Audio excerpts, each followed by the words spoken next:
Welcome everybody. This is Masks, a new generation, using the Phoenix Academy playset. I want to thank the Gauntlet for giving us a community with which to find these great players. With us today, we have Blaine and Joe and John and Leandro, who are returning for session 2 of our Masks game. Per usual, we have the safety tools such as the X card available should they become needed. So this session, we're going to have a full gameplay session. So last session was a lot of character creation. About 2/3 of it was character creation. And so since we've done all that, we will continue to touch upon some of the points that were brought up last week, but we are expected to have a full session of gameplay, actual gameplay, this time. So just wanted to set that up. So one of the things I mentioned last time was that the series, so this 4 sessions, is expected to comprise an entire school year for the characters. So there's going to be some time jumps. In fact, there's going to be a bit of a time jump today. And then in the other games, you can expect the same thing. So the playset, the Phoenix Academy playset, introduces a number of events that happen during the school year. So we're going to use some of those, probably most of those, as kind of milestones as part of the session. So, all right. So in that vein, last time we had a scene at the end where we had the characters went to went on a field trip to the Halcyon City aquarium to see Mermaid, who was a Silver Age heroine who was retiring, and giving a speech at the aquarium. And that all went great, and there were no problems. Of course, her nemesis, Frostbite, shows up and causes a scene. Luckily, our heroes were on hand to put an end to that. So, as I mentioned at the very tail end of that, of course, your teachers and staff were very proud of your characters able to step up in this situation against a fairly serious supervillain and his minions, and take care of it with a minimal injury and loss of life, or no loss of life really, as far as you know. So that was great, and of course your teachers would have given you some kind of a debrief afterwards, talking about what you did, what you were able to do, what you weren't able to do. Probably a little bit on how you interacted with Aegis and the security and the people at the aquarium and how that worked out. So we are going to jump ahead after that. So there was quite a bit of buzz about that at the school, of course, because most of the students there, certainly the freshmen and sophomores, don't have as much of an opportunity to do that kind of stuff. So they don't go out and do superhero-y stuff hardly at all. Their experience with using their powers and interacting with super powered situations is academic or theoretical. They have simulations and they do stuff in their classes, but they don't go out and actually do it. So you guys went on and actually did it, which is pretty cool. So your peers, of course, would have gotten an endless amount of questions and comments about what you did. And of course, because Sable was there, this was all streamed, as much as possible.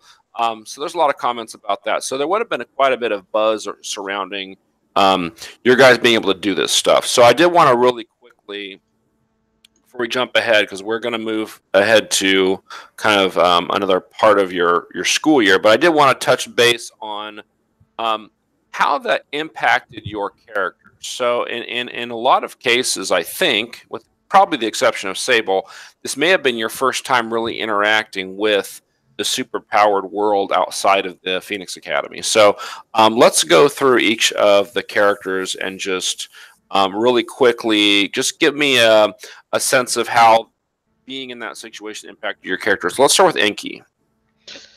Yeah, I don't know. I'm not sure how Enki would really deal with being exposed to the outside world as like on the side of the superheroes. I imagine there's probably a little bit of just a little bit of a negative undertone, like backlash on that, like just people connecting the dots with between Enki and her father. After all, there was the whole Secret Files Weekly Cat. expose a while back. And then aside from that, I think they're probably maybe letting it go a little bit to their head, just like maybe they can make it as a hero after all type thing. Okay, cool.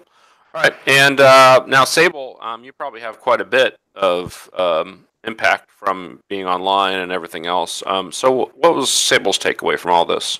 Oh, I mean, this is what it is. This is going to be the norm, right? I mean, we stopped the villain, nobody got hurt, and we looked great doing it. What was the reaction from her fan base? I presume positive. That's more of a question I would ask you, but that's my guess. Yeah. So one thing that they might do is you might notice an uptick in your fans trying to recreate the stuff that you do, like make their own videos of like trying to do Sable stuff. Cool. So how would Sable react to that? Ooh, she's a dumb teenager. She totally like, oh, great job, wonderful costume, love what you're doing. All right, cool. Okay, excellent. All right, and what about at school? So you're a junior, right? So yep. You've done superhero-y stuff. It's in your backstory. How does this compare to the last time you had to go out and deal with using your powers in public? Okay, good. I'm not muted. You know, I mean, this probably went better. I don't know. Maybe it's this new team that we've been put together with. Really helped me shine. All right, cool. All right, and all right. So let's jump to Cluster. So Cluster's brand new to everything. Brand new to this world. Brand new to being a superhero. Brand new to interacting with all these weird fleshy people. So what does Cluster think about this situation? Like, what's the impact on Cluster? The impact on Cluster is that people kind of think he's a joke now because he kind of failed at everything he tried to do. I suppose that's true. How does he feel about it? Like what? So after he gets back, you know, his instructors, especially the new guy, was it Tachyon? Faustus. So Dr. Faustus was kind of your mentor, right? So does he give you any kind of a debrief? Like, how does that go? Yeah. So there is a bit of a debrief as he tries to explain that people don't operate in rational manners most of the time. They don't, especially in high stress situations. So and we should point out for those of you following from last session, Dr. Faustus is Cluster's new mentor. His mentor from last time had the name of another NPC, and it got confusing, so it's now Dr. Faustus. Okay, cool. All right, and Latria. So Latria had a little bit of difficulty in that session, although you were, I would say, fairly critical in terms of calming the crowd down. So what is Latria's takeaway from all this? What is the impact on Latria's life? I think definitely the start where Jackson injured a bunch of folks kind of dinged her a bit, but the rest of it, the calming the crowd down, helping Sable, and taking out those last two, I think it's at the start she felt like it was counter to what she wanted to do, which is keep her head down and learn to control herself. But at the same time, there was a part of her that kind of enjoyed what she did in terms of showing people the fear of God, so to speak. Because that's part of her backstory is convincing people to help out her parents' church and whatnot. So on the outside, she's like just keeping it mum. Like, no, we just did what we did. But on the inside, she's kind of like wondering if like, yeah, I could control this, but like, I forget that I can do so much with it. Yeah. Okay. And so, does your character have a mentor at the school? I'm trying to remember. No. Besides like a close friend as a junior. Oh yeah, Other than right. that, yeah. Yeah. So, what was the impact like in terms of when you guys got back? Did any of the teachers take you aside maybe and talk to you about what happened? Probably the one that's giving her crap. Yeah. Giving her crap. All right.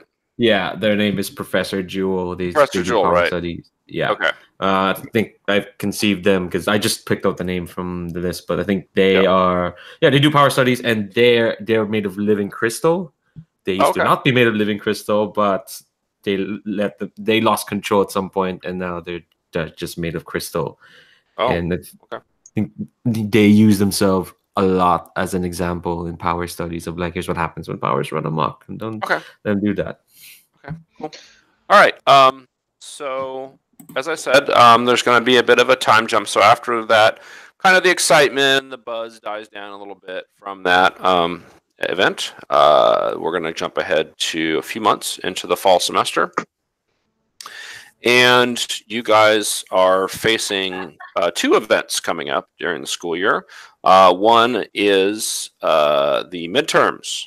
Midterms are a time of excitement and anxiety for all of the characters because you will be tested in some way. And this is not just like a big math test, although maybe for some characters it might be. But you guys will be tested in some way to prove yourselves. So we're going to talk about that, and that's the academic move that John mentioned before the broadcast. So we're going to delve into that. In addition to that, there is also this event known as the Silver Masquerade. And this is a dance. This is a social event. I would say that Sable is very familiar with this. This is something that happens every fall. And so Sable will be very familiar with this. Latria may have been to this in her freshman year. I don't know. I get the impression Latria isn't as that social, so maybe not. But you guys have all certainly heard of it at this point. There's a lot of talk around the school about the Silver Masquerade and who people are going to go with and what you're going to wear. Obviously, you can wear your costume if you want to have a costume and you want to. A lot of the other students don't have costumes because they're not doing superhero stuff yet. So they typically will, and we'll talk about this later, but they wear like kind of a silver gown and like a little, mask, like a Robin mask, like the little, just covers your eyes and stuff like that. So, but you guys, I think, have costumes as I recall, or, have an alternate form that is basically a costume. So probably don't need to worry about that, but we can talk about the implications of the Silver Masquerade later. So the first thing I want to do is talk about the academic move. So let me pull that up, and we'll talk about that. So this is a move that represents this testing that you have to go through. And it's an interesting move because you trigger it at the beginning of a session, and you're actually going to roll for it at the end of the session. So what we do in the beginning is we set it up. So we talk about what you're going to be tested on and what your character is worried about. So it's midterms. You're being tested on all of your classes, but we'll say one of them is more important to you than the rest of them. So that's what we're going to use for this move, and we'll go through each of you and talk about what that's going to be. And so at the end of the session, then you will roll with whatever label makes sense for the test that you are talking about with this move. So. So what I want to do first, real quick, and obviously our audience can't see this, but we have our class schedule, which I want to thank everybody for filling out. And so what I'd like you to do is, and we'll go through each one of you one by one, is to pick one of your classes that is, we'll say, like the most challenging for your character, and briefly talk about why that is, and then we'll set up kind of what we're going to do with this academic move, and then you'll roll that at the end of the session, okay? So let's start with Latria. So Latria, taking a look at your class schedule here, what do you think your most challenging class would be? I think to an extent it's going to be art with Janie Billings, because Latria's focused on controlling herself and kind of knowing about the world, so she struggles with creative expression. um, so usually at art, she only just goes for the barest minimum. Like, it's enough to get a grade. That should be fine. Here is a painting with like 3 colors or something. Mhm. It should be fine. Yeah, she concentrates herself on like learning about the world and trying to figure out like how her place in it is, so to say. But expressing herself is not her deal. So, what sort of a test would you imagine would be for an art class that would be particularly challenging for Latria? This is going back to the art class I also skated on fairly minimally, so I barely paid attention. Yeah. Okay. I think it's probably something mundane, like some sort of presentation, like, or maybe like it's just a checkup on your portfolio. I think that's what it is. Like, have you done X number of pieces? You got it sorted, and like any true high school student, Latria is probably doing that at the very last minute. Okay. Yeah, like Joe suggested costume design in the chat there. That'll be interesting, because much like, I don't think Latria has much of a fashion sense, mainly because I don't have much of a fashion sense. Well, now, so Latria is a sophomore, so it might make sense for her to start thinking about a costume. So maybe that, I mean, is that something that might work for you as a midterm, like a test to make a costume? Yeah, no, that makes sense. Yeah, because Okay. her current costume right now is just kind of like a school uniform and a bit of a mask, and they'd probably be like, and now's the time to start thinking of a proper costume. All right. God. So let's look at labels. So what's going to happen is at the end of the session, you're going to roll to see how you do on this test. And so we're going to pick one of your labels that you're going to roll against. And to me, this could be superior or it could be mundane. So I don't know if you have access to Unbound, but the suggestions for mundane are like group projects. This doesn't sound like a group project to me. But the other ones don't really sound like this either. So I'm kind of like, superior is like an individual test where it's more about knowledge. That sounds like it. Yeah, it's about what knowing and doing. Okay, so superior sounds good to me. All right, cool. Okay, all right, Sable. Same question. What class is particularly challenging for Sable? Superhero ethics. Superhero ethics. Yeah, I figured that was okay. All right. And why is that? I mean, I know we talked about that a bit last time, but White Owl's got it out for me, and what's the point? I know what to do. Stop the bad guy. Save civilians. Why is this class even a thing? So, what kind of a test? What kind of a midterm test would there be in superhero ethics? Oh, I'm sure it's like a stupid ethical test type thing about like they give you a scenario and they ask you, what do you do? And it's like an essay test or something. I don't know. And I'm like, the worst, White Owl. So maybe like some situations that you can put into and you have to answer. Like, okay. It's like if you ever watch The Good Place, like that trolley test, the trolley quiz. I'm like, oh, God. So based on... I use my super strength to stop the trolley. Done. So based on the labels that are listed for this move, I think Savior makes the most sense for this. Okay. Like learning the value of how normal people, like that's kind of the closest thing to me. I mean, I could see maybe danger, because that's about handling threats and the proper control of your powers. So what do you think? Which one of those sounds more like it to you? I'm okay with either. I thought it was going towards mundane because of I don't know. Let's read this. Well, the description for mundane talks about being part of a team, which I mean, potentially, but it sounds to me more like some savior or danger, depending on. I'll let you pick. Which one do you want to do? Performance is down to what one character knows or does is superior. Outreach project. I mean, I hate that I'm good at it, but superior makes sense. See, I've used in this one. I've used superior as more of like a test. Like their suggestions are things like AP tests and SATs, where it's like knowledge, like and midterms, which is yeah. Tests include individual tests where performance is down to what one character knows or does. Yeah.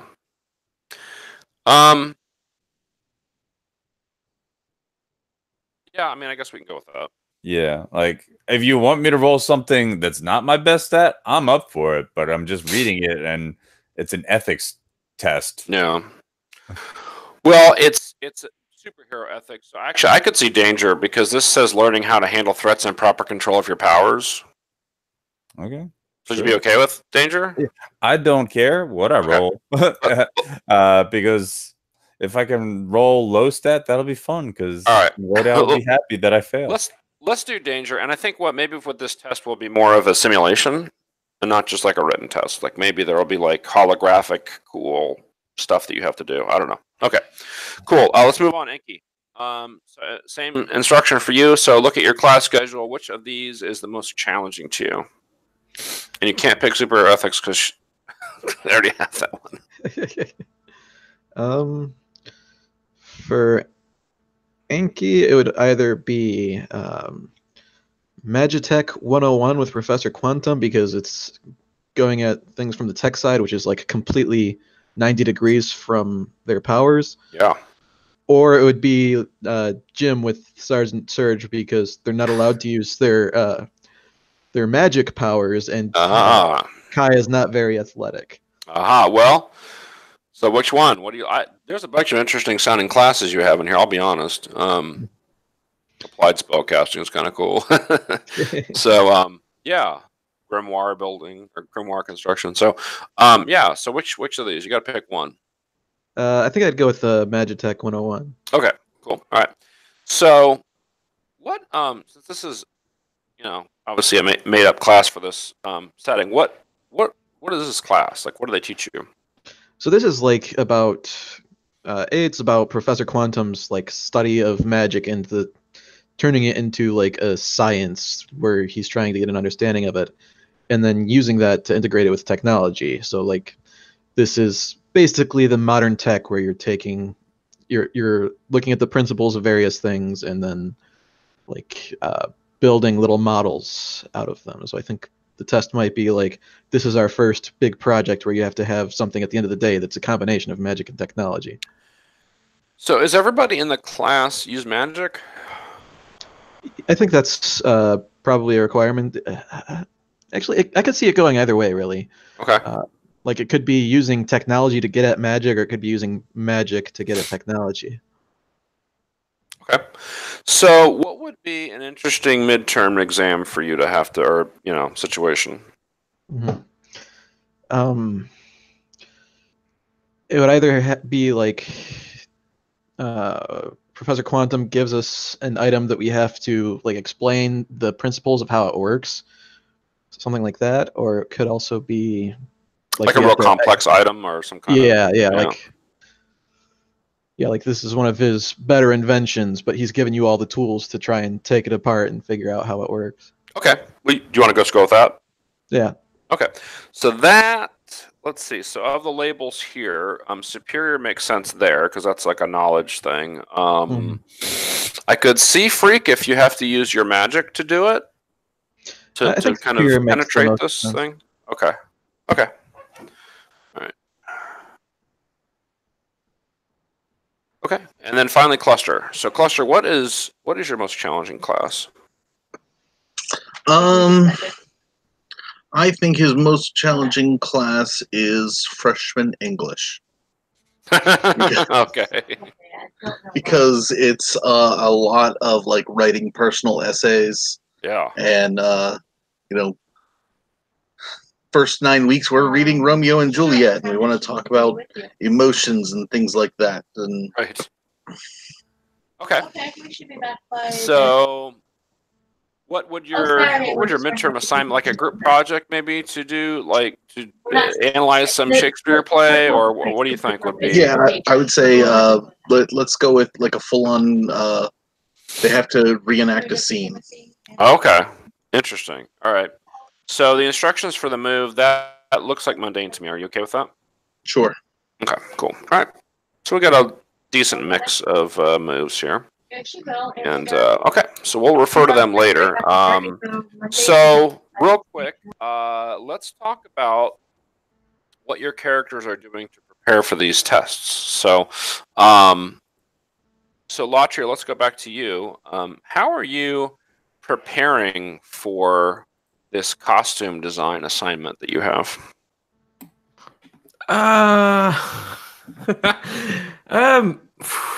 Ooh, I don't know. Someone's making some face. I don't know what's up there. I think Latri's the kind of person who initially won't ask for help, but I don't know. Maybe Sable will come across that. I mean, we share a room together. So yes, yeah, no. What will happen is Latria will start pillaging your magazines, and there will come a time when you show up, and her desk is just plastered with so many other designs, and it's like a conspiracy board. Yeah, yeah, and it's quite frantic. It's like, wait, what is lines? How do they work? Oh, hon. Like what do you mean what do you mean this is meant to be flattering to what? I think her preparation is feverish. Okay. And there will come a point where she'll probably have to ask Sable for help, but she's not there yet. What about Arya? Is Arya helping you with this? I think we talked last session that she's I think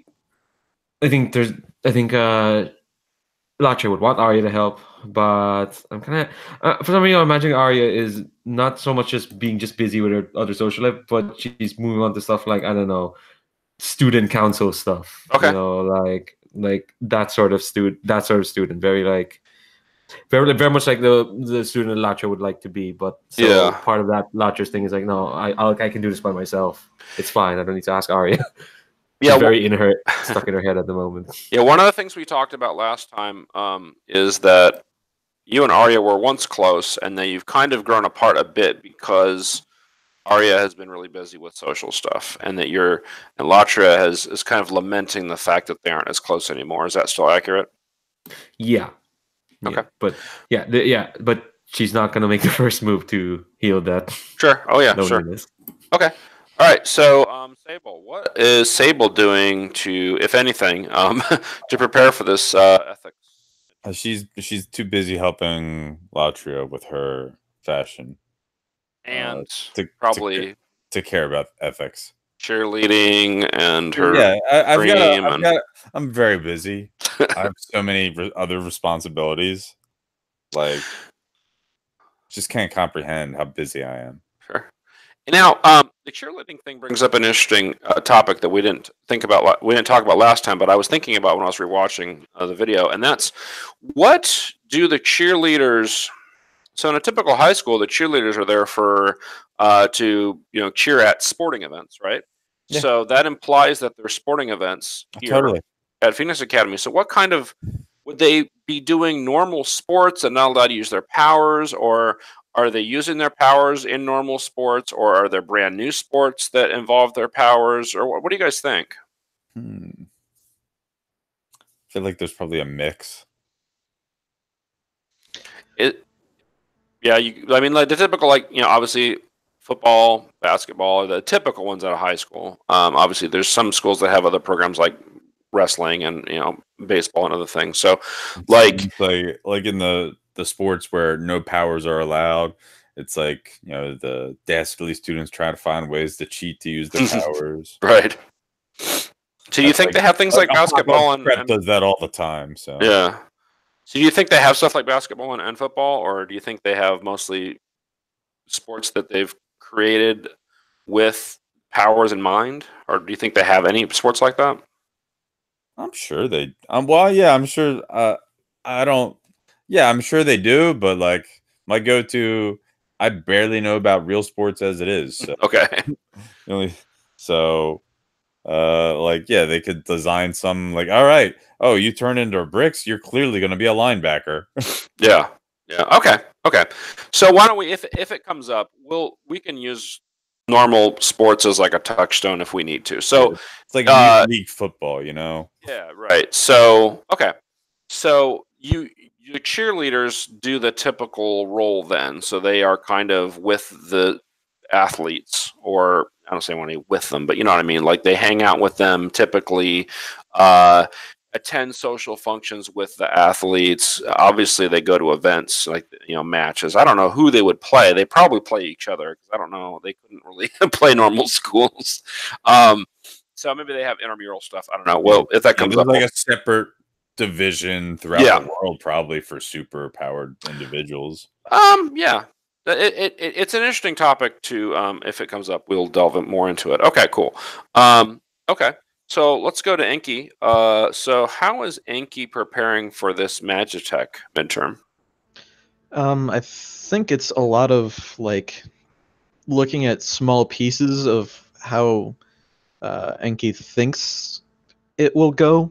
Like I think they probably know ahead of time what it's going to be, like what the device is, and what some of the components are. So I think like Enki tries to reverse engineer it from their own magic to see how they would do it if they were making this thing, and then they know their own magic better, so they can figure out what the principle is from the work from that. So it's probably just like she's almost got a working model in her dorm room of this thing. I have a cat who looks a lot like that, by the way.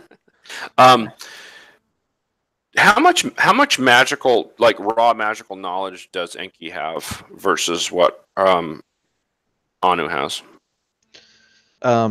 So I think like I think the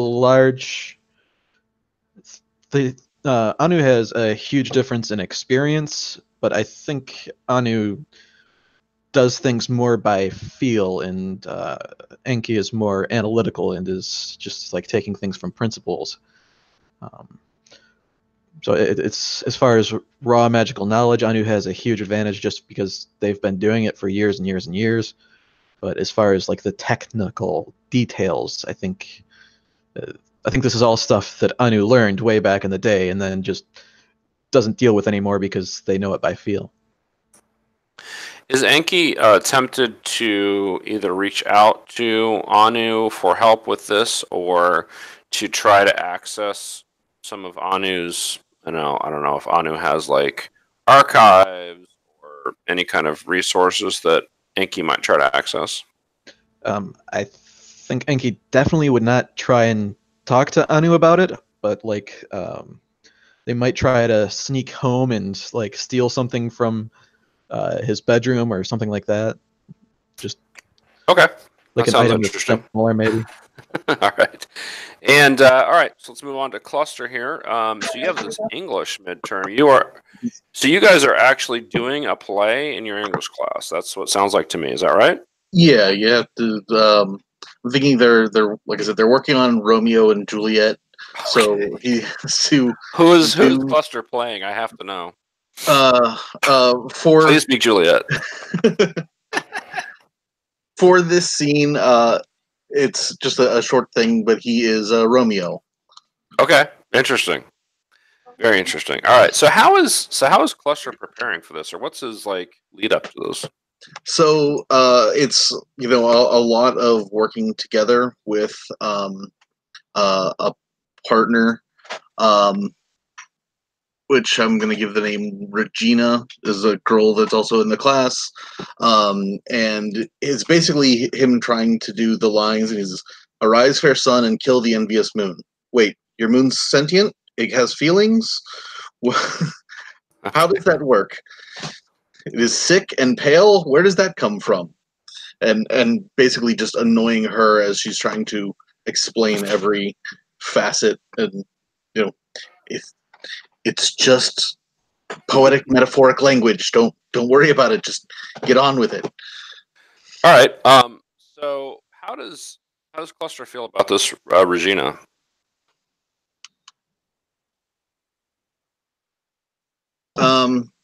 Yeah, like she's more annoyed with him than he is with her. Um, and so he's just trying to like get through it, and I'm just trying to figure this out. So at this point, Cluster's been in the school for about 4 or 5 months.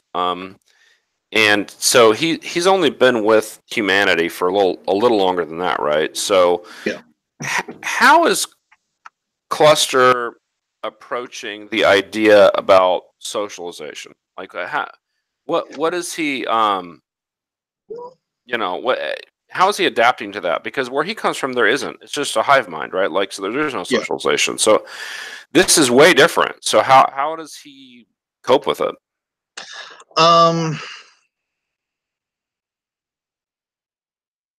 He's tried to. Oh crap! That reminds me of something I wanted to put on the class schedule and I didn't. But anyways, he's tried to,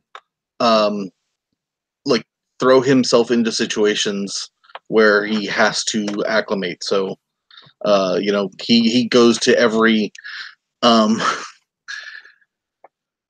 he has to go. He goes to like every sports event to like yay team, because that's a situation when everybody is getting together, and he's not used to being alone in his head,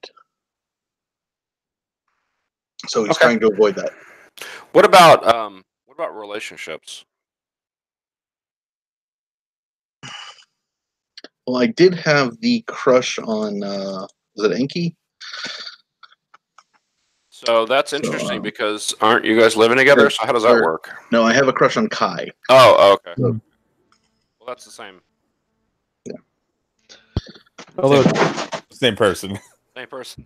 Oh, Cluster sorry. may or may not I wrote the character name understand. instead of the player Okay, name instead of the that's okay. character name. So Okay, yeah. is So that- Enki. Yeah. So is that because they're in close proximity all the time? Like, is there confusion because of that? Probably. Let's say yes. So how does that manifest, and how does Enki feel about this?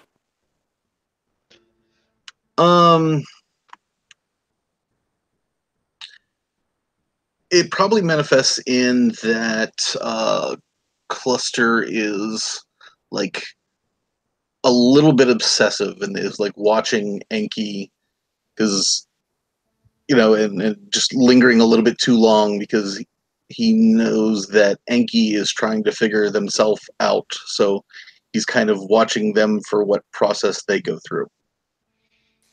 Okay. What does Enki think about all? Does Enki even realize this is happening? Because I imagine Cluster's attempts to socialize are probably weird. So, what does this look like from Enki's perspective?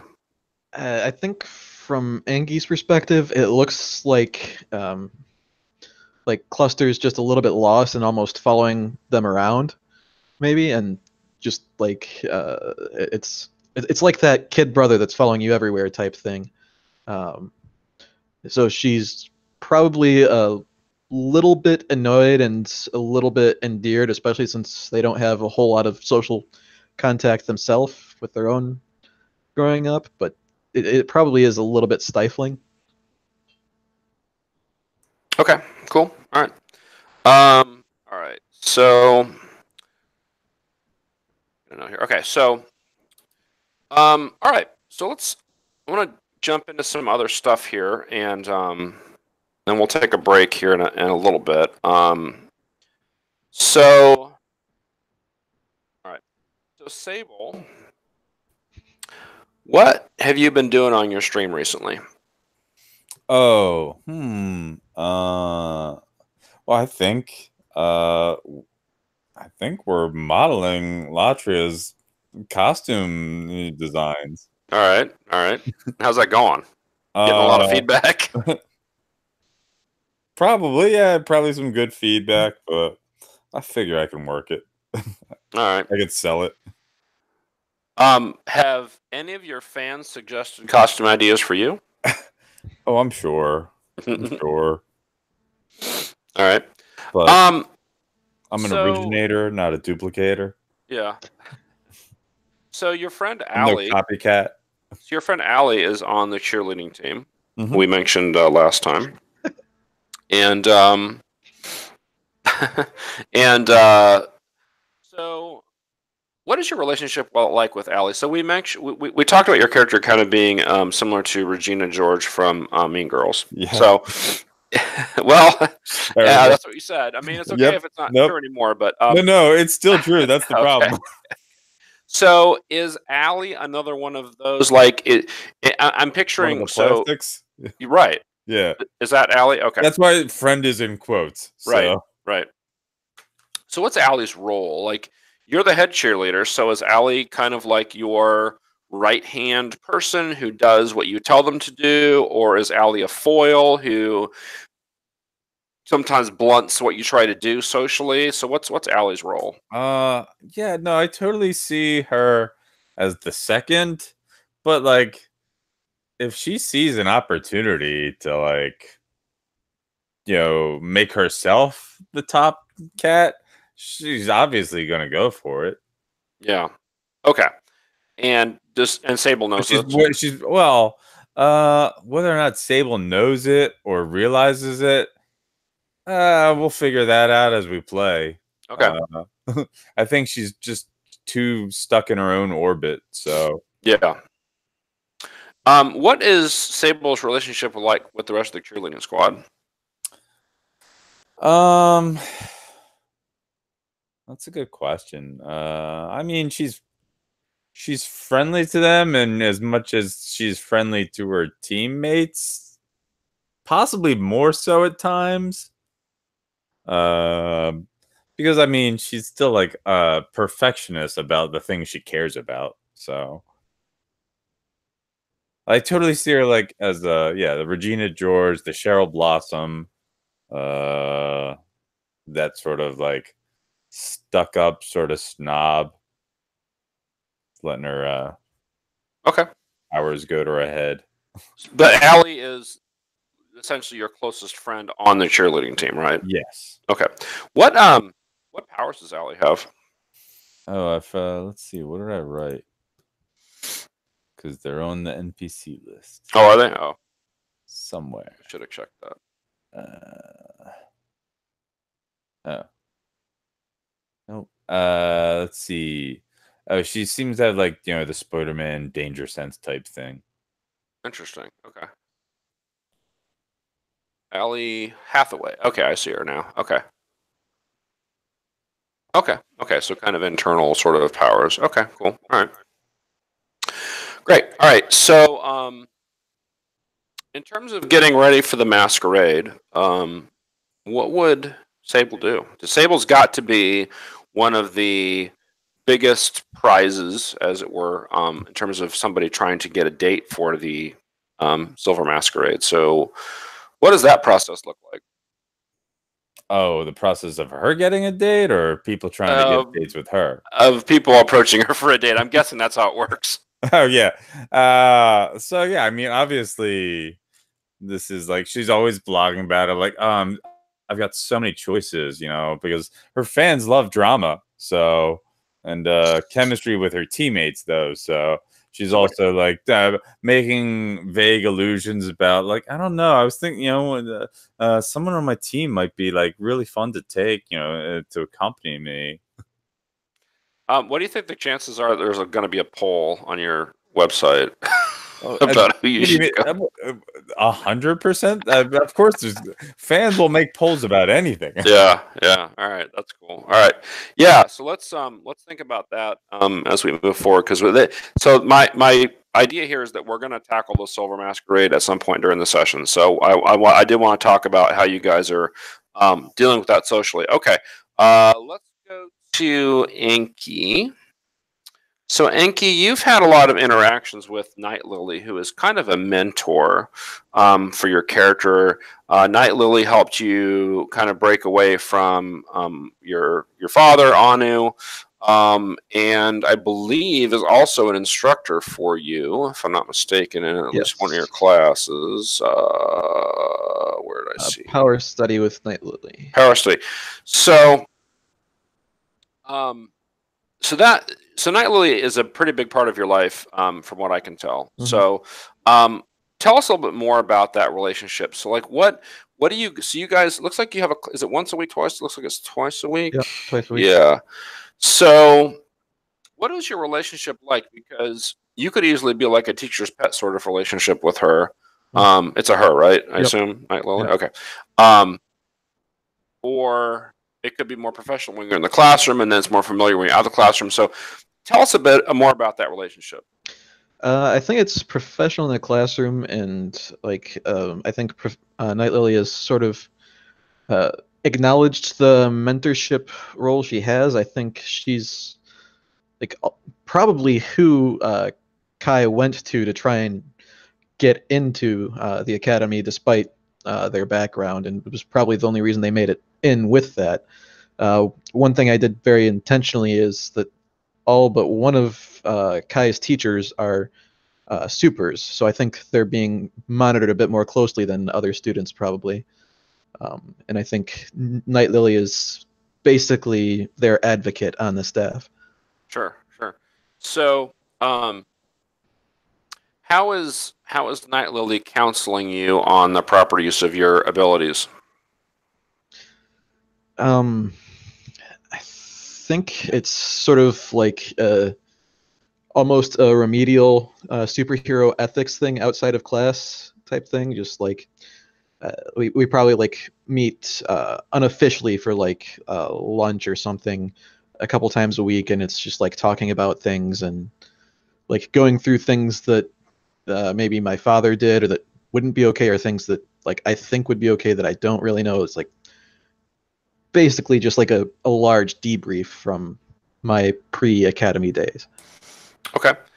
And so, since you don't have any parents, right? I mean, you do, but you're not involved with them at this point. Actually, let me ask you that question too.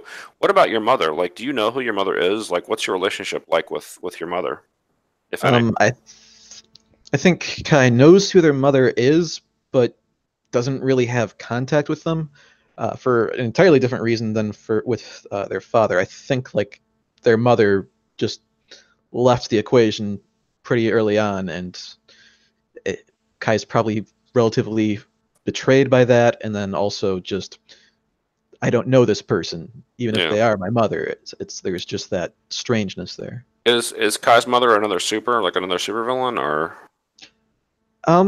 normal? I don't think so. I think they're just a normal person.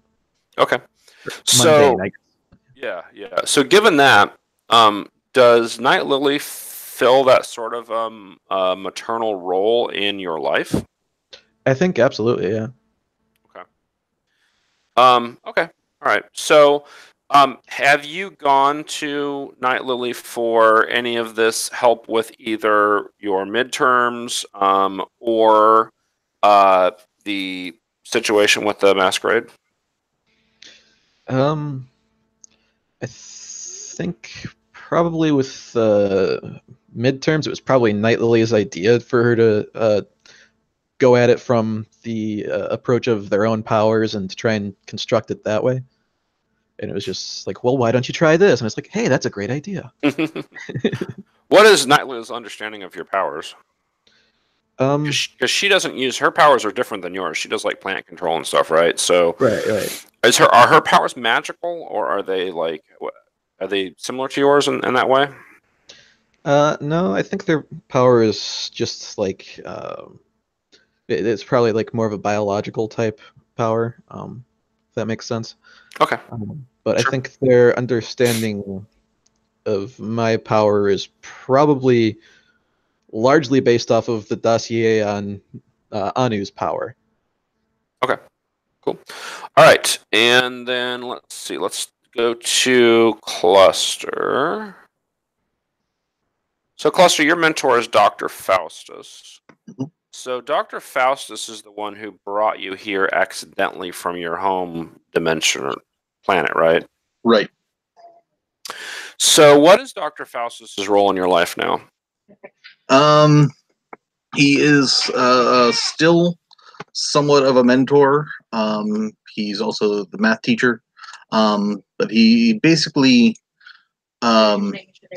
gives him a place to stay and kind of talks to him about it's it's how it's easy to fall in line with the wrong groups because he's a former villain.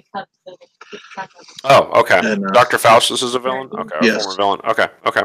So, how is Dr. Faustus advising Cluster in terms of this midterm that he has to deal with, this weird play that he's being asked to portray some other person? Like, how is Dr. Faustus have any insight at all? Is he not helpful because he's like a weird calculating, like this isn't his thing, or is he provide you with any useful advice? Not for the most part. Yeah, he's kind of like, I agree, this is completely pointless. I don't know why we put you in that class. Gotcha. So, given that your mentor isn't terribly helpful, where would you turn for help with this? Well, Sable has offered to help me with it, so I'm I see. absolutely going to take her up on that. That sounds interesting. All right. As well as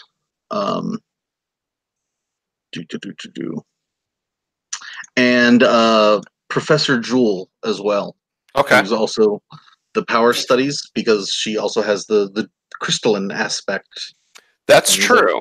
Yeah, that's true. So that's interesting. So Professor Jewel has somewhat similar to you, so could probably relate. So we'll probably do it sounds like we should do a scene with Sable and Cluster with your acting. But before we do that, let's talk about Professor Jewel. So what kind of relationship do you have with Professor Jewel? Cluster, since joining the school, has grown to like her more and more, because she kind of like she's the only one that understands how his powers work, really, and can really push him to adapt and change and do more. And he likes her because she looks similar at areas to him. Yeah. Okay. So Closest thing he has to home. So is Professor Jewel? How is Professor Jewel encouraging you in terms of this socialization aspect of your life? So you have not only do you have an aspect of socialization in this play that you have to do, but you also have this Silver Masquerade coming up. Now, I should point out, freshmen are not always expected to go to the masquerade, but of course, you're welcome to go. So, would Professor Jewel be encouraging you to do that? Yeah, because it's another chance to be close to people. You have to be around people to feel their warmth. You can't let your heart just be that rock. So I think the obvious question that Professor Jewel might ask, and in trying to understand how you tick, right? Because you're not a human, and so sometimes your kind of concept of things is different than the mundane normal folk. Is there somebody that you would want to take to the dance? Like, does Cluster even know what that means? What is a date? This is a long, involved conversation. No, I have caught on very well that quite frequently people go to these events in pairs. Enki has been very interesting to me, and I would not mind asking them to go to the dance with me, but I don't know. It's so hard when you don't know what a person is going to say. All right, and Professor Jewel would probably know that you guys are living together in the dorms, right? Mm-hmm. So I think Professor Jewel would probably advise against that and would explain how, sometimes if things don't work out, it can cause stress in the relationship, and if you're living together and blah blah blah. So probably would explain all that stuff to Cluster and just kind of give a maybe go in another direction just because of the complications. But ultimately, obviously, it's your decision. But would probably counsel against that. Oh, okay. Do you have any suggestions of who I should ask? Well, I mean, Professor Jewel. Would you like to go to the dance? No, unfortunately, teachers are not allowed to. Yeah. So, but no, Professor Jewel doesn't really know the other students like that well in terms of knowing what their relationships are. So, I think Professor Jewel would just counsel that navigating these social waters is a very complex thing, and relationships change all the time. So, Professor Jules, is Professor Jules a she, right? Trying to remember. Okay, so she would counsel that if there's somebody that you're interested in, you'll kind of feel that, as you interact with them, you'll feel an attraction, or just these almost unexplainable feelings of that you want to be around somebody, and that when that happens, start trying to find out if that person is already with somebody or not, and kind of go from there. So the basics, yeah. So that's what she would counsel. Okay. So, all right. So let's. I find this scene with Sable trying to help Cluster figure out how to be Romeo is very interesting to me. So let's do that real quick. I do want to get to Latria, but I want to save that for after this scene. So let's set the picture up here. So, would Sable be inviting Cluster over to their townhouse? Totally. Or yes. There's okay. a balcony there. It's perfect. Yeah. Okay. So let's do the scene. So let's what is the scene from Romeo and Juliet that you're trying to? Scene 2. All right. The classic one. Oh, Romeo, Romeo, wherefore art thou, Romeo? So is Sable playing Juliet? Obviously. Okay. Is somebody filming this? Yes. Who? Totally. Who's there? I've got a drone, right? We're totally filming this so we can go back and look at it, and so we could give some pointers for you. Allie might be there. I'm sure. Yeah, totes. All right. I mean, Latria, you could probably be. I mean, you live there, so I don't know if you'd be filming or you'd be annoyed because you're working on the costume still. I think what I'm doing is I'm still on my desk, kind of like trying to sketch something while I'm holding the camera with my telekinesis. Well, we can have another character. I kind of want Allie to be there. Is that all right? Yeah, no, that's fine. Yeah. So Latria's probably got headphones on, and she's just trying to ignore all of this. Is that yeah? Okay. Cool. So let's So what? How does this go?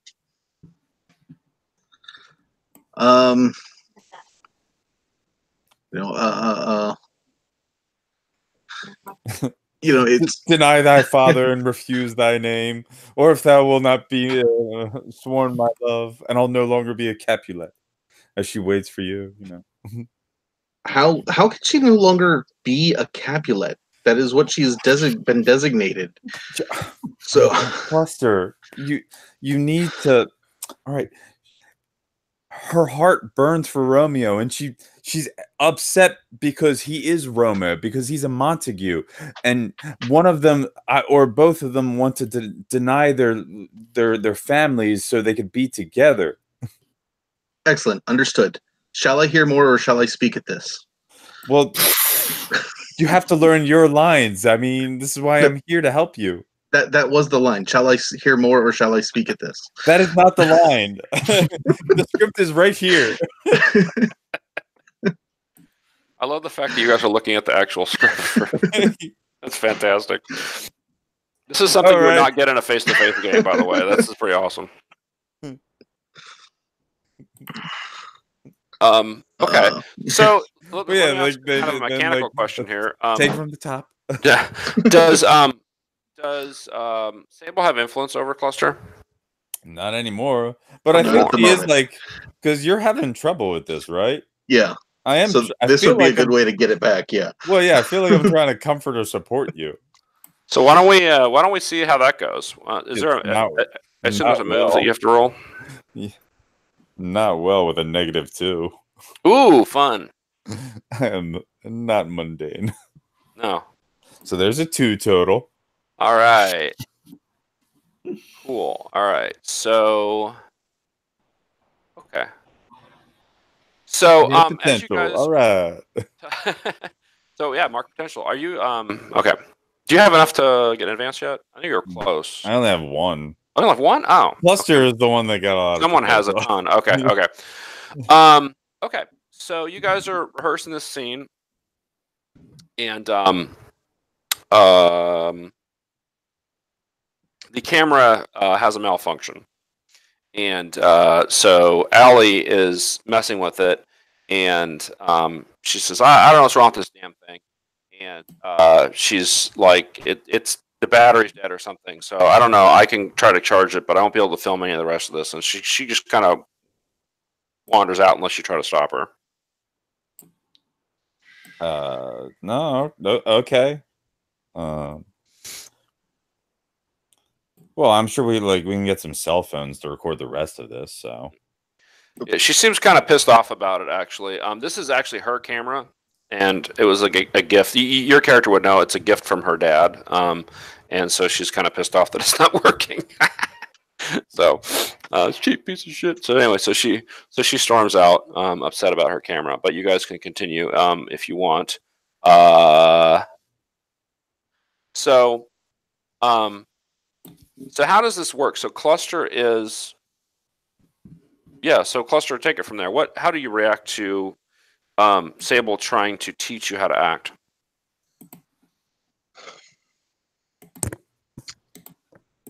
I don't know. I would just he's trying to catch on, but it's just not, I understand the words of the lines, but I don't get it. So can you tell me more about this romantic feeling that they're supposed to be having? well, Like, we don't have a one-to-one connection among my people.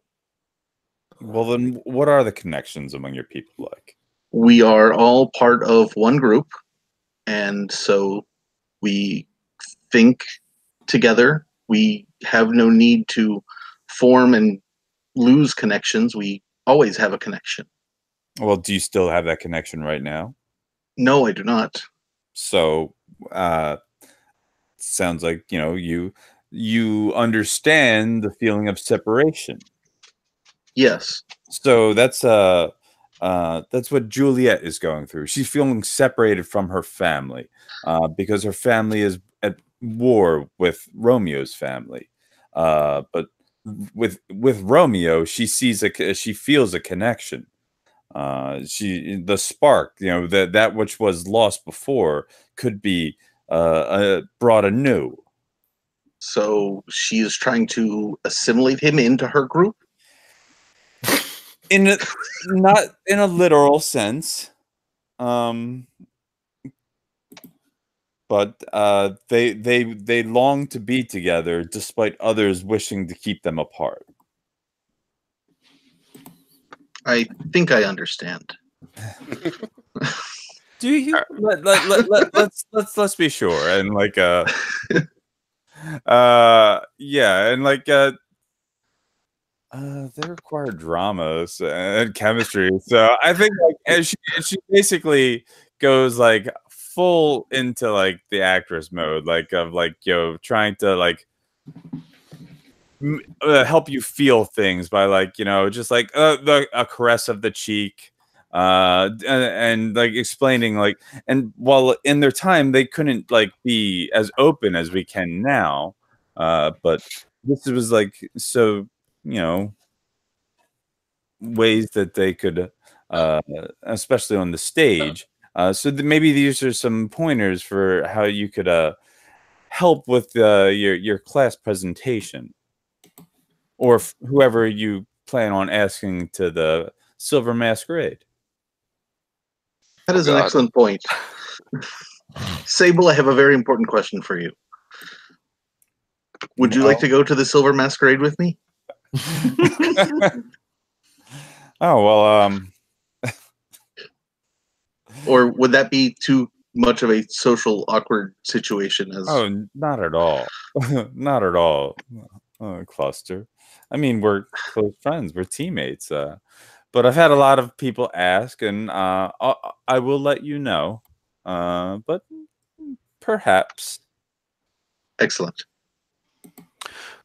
So Sable, you happen to know that quite a few of your fans are in various drama clubs throughout Halcyon City and the world. Of course.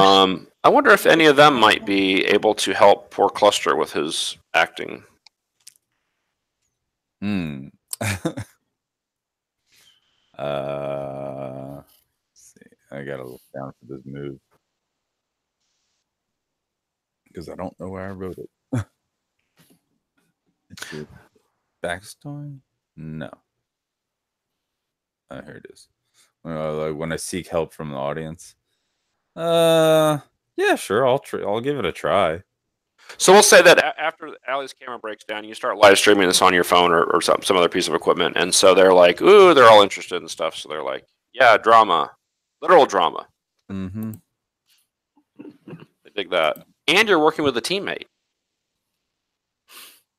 Mm-hmm. Mm-hmm. Dig all that. Okay. There's a +3 is a 9. So Okay. So okay, they can hook you up. Okay. So yeah, the demands are a lot higher.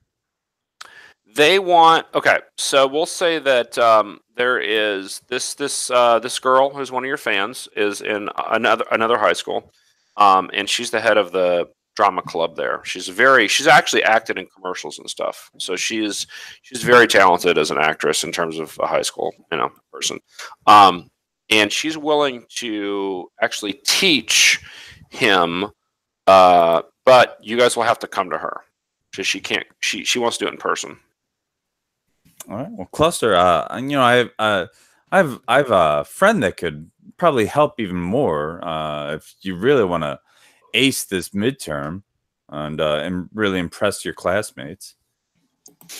Absolutely. All right. Well, yeah. So this is perfect. We can just sneak out and head to her.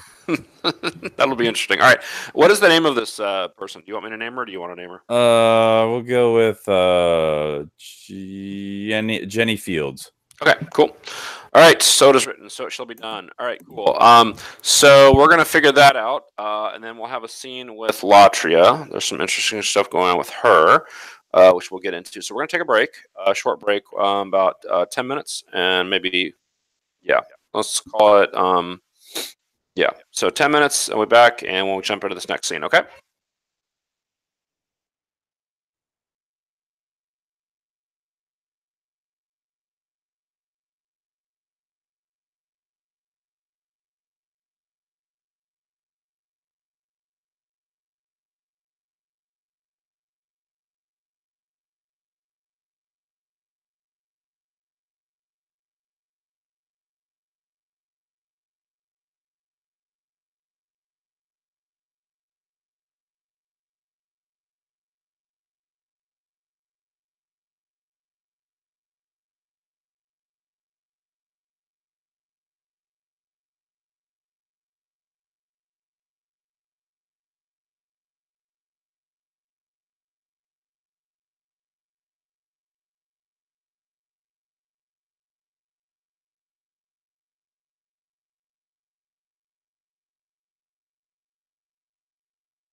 All right, welcome back.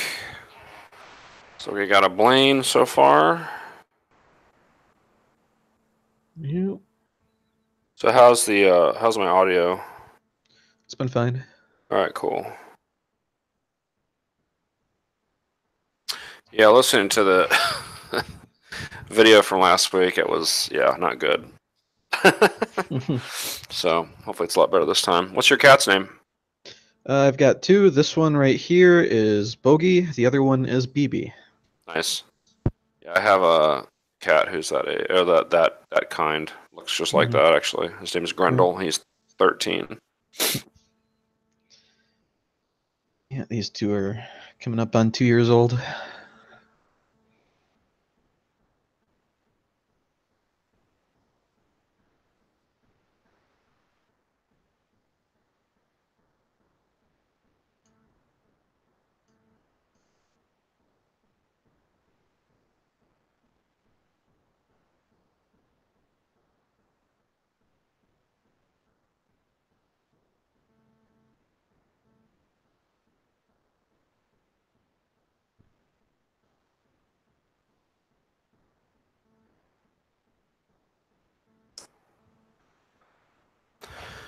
All right, just waiting for John and Leandro to get back.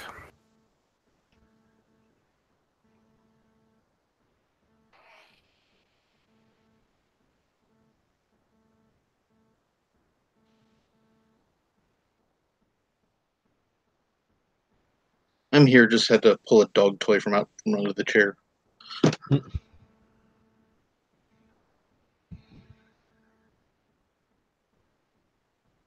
All right, cool. All right, looks like everybody's back. Excellent. All right. Okay, so let's get back into it. So we have Sable and Cluster, at least at this point, are planning to go to Halcyon City to see Jenny. What's Jenny's last name? Fields. Fields. Okay. So Jenny Fields, who is the president of the drama club at Hillside High. Sure. So we'll get into that here in just a moment. I do want to have a scene with Latria. So Latria, they've disappeared. You've had your headphones on the entire time, so or actually, real quick, would Sable and Cluster, would you have wanted Latria to go with you for any reason? Yeah, because she's my friend. Okay. Sable needs an entourage. Yeah. Okay, so let's do this real quick. We're gonna. You guys haven't left yet, so you're thinking about how you're gonna make your escape, Plus, so to speak. we're sneaking off. It's a good way to let loose and relax, Latria. So Latria, you start getting messages on your phone while they're still doing stuff. This maybe happened a little bit before they decided to take off. So you've been getting messages on your phone from some of your friends who are, and these are people that you may not know that well. You know them well enough for them to have your phone number, but or you're in some kind of chat group with them, like Snapchat or who knows, one of those things, Facebook Messenger. So you start getting messages from these people, and they are in a lot of the same social clubs that Arya is in. So they're like in the student council, or I think you said she was on some kind of choir. I think she was trying to get you to join the choir. Okay, so she's in a number of these social groups and are these these clubs. And a lot of these people are messaging you, wondering if you've seen Arya. So when was the last time your character would have seen Arya? It actually would have been like maybe 2 days ago, which is like it's concerning because a day or two, or maybe a day or two, no, 2 days maybe, and it was one of those. It was a happenstance sort of thing, which is like a shame because they used to eat together quite well, like during lunch. But it was very much She saw Arya putting up posters for the Silver Masquerade. Said hi. Do you need help? And Arya's like, no, it's fine. I have to take care of this myself. Okay. It was a very like non-committal, random sort of meeting. Okay. And okay. So since then, you have not seen or heard from Arya. Is that correct? Yeah. Okay. So, as I said, you're getting all these messages from people asking if you've seen Arya. So what do you tell them? Telling the truth, I said no, I haven't seen them. Why? Is something the matter? Well, so you've got like 5 different people all basically saying the same thing. So they had a planning event for the Silver Masquerade. She didn't show up for that. There was, a student council meeting. She didn't show up for that. Apparently, she wasn't in some of her classes today. So they're all just wondering what happened to her. And since they all know that you know her, they're just kind of, asking you. That's concerning. I think I kind of look at her social media feed and see if she's been posting anything lately. I think that's when I kind of just take off the headphones and just concentrate on this. Okay. Because like the music was getting annoying, and just like scrolling through like if Arya's been active anywhere or if. One thing that you notice that is probably not super out of the ordinary for her, but you do notice that she liked this event. There's a concert that's happening in Halcyon City. It's actually happening tonight, and it is a group that all of the members have powers, and it's called the Razor Blades, and there's kind of this punk-ish sort of group, and normally that's not her thing, but you know that she is interested in people that have powers that do weird stuff like this. So that's the only thing that comes to mind. God, this brings me back to college where so many people are trying to infer something from a like of a status or an event. I think it's just the point where kind of like Sable and Cluster are like about to sneak off. Yeah, so you've taken off your headphones and you're starting to hear this talk about them making a trip. And I think I kind of pipe and like, "Hey, can I come with just to Halcyon City?" Yeah, of course, Latry. I was going to invite you. Oh, sweet. Well, Speaking out without you.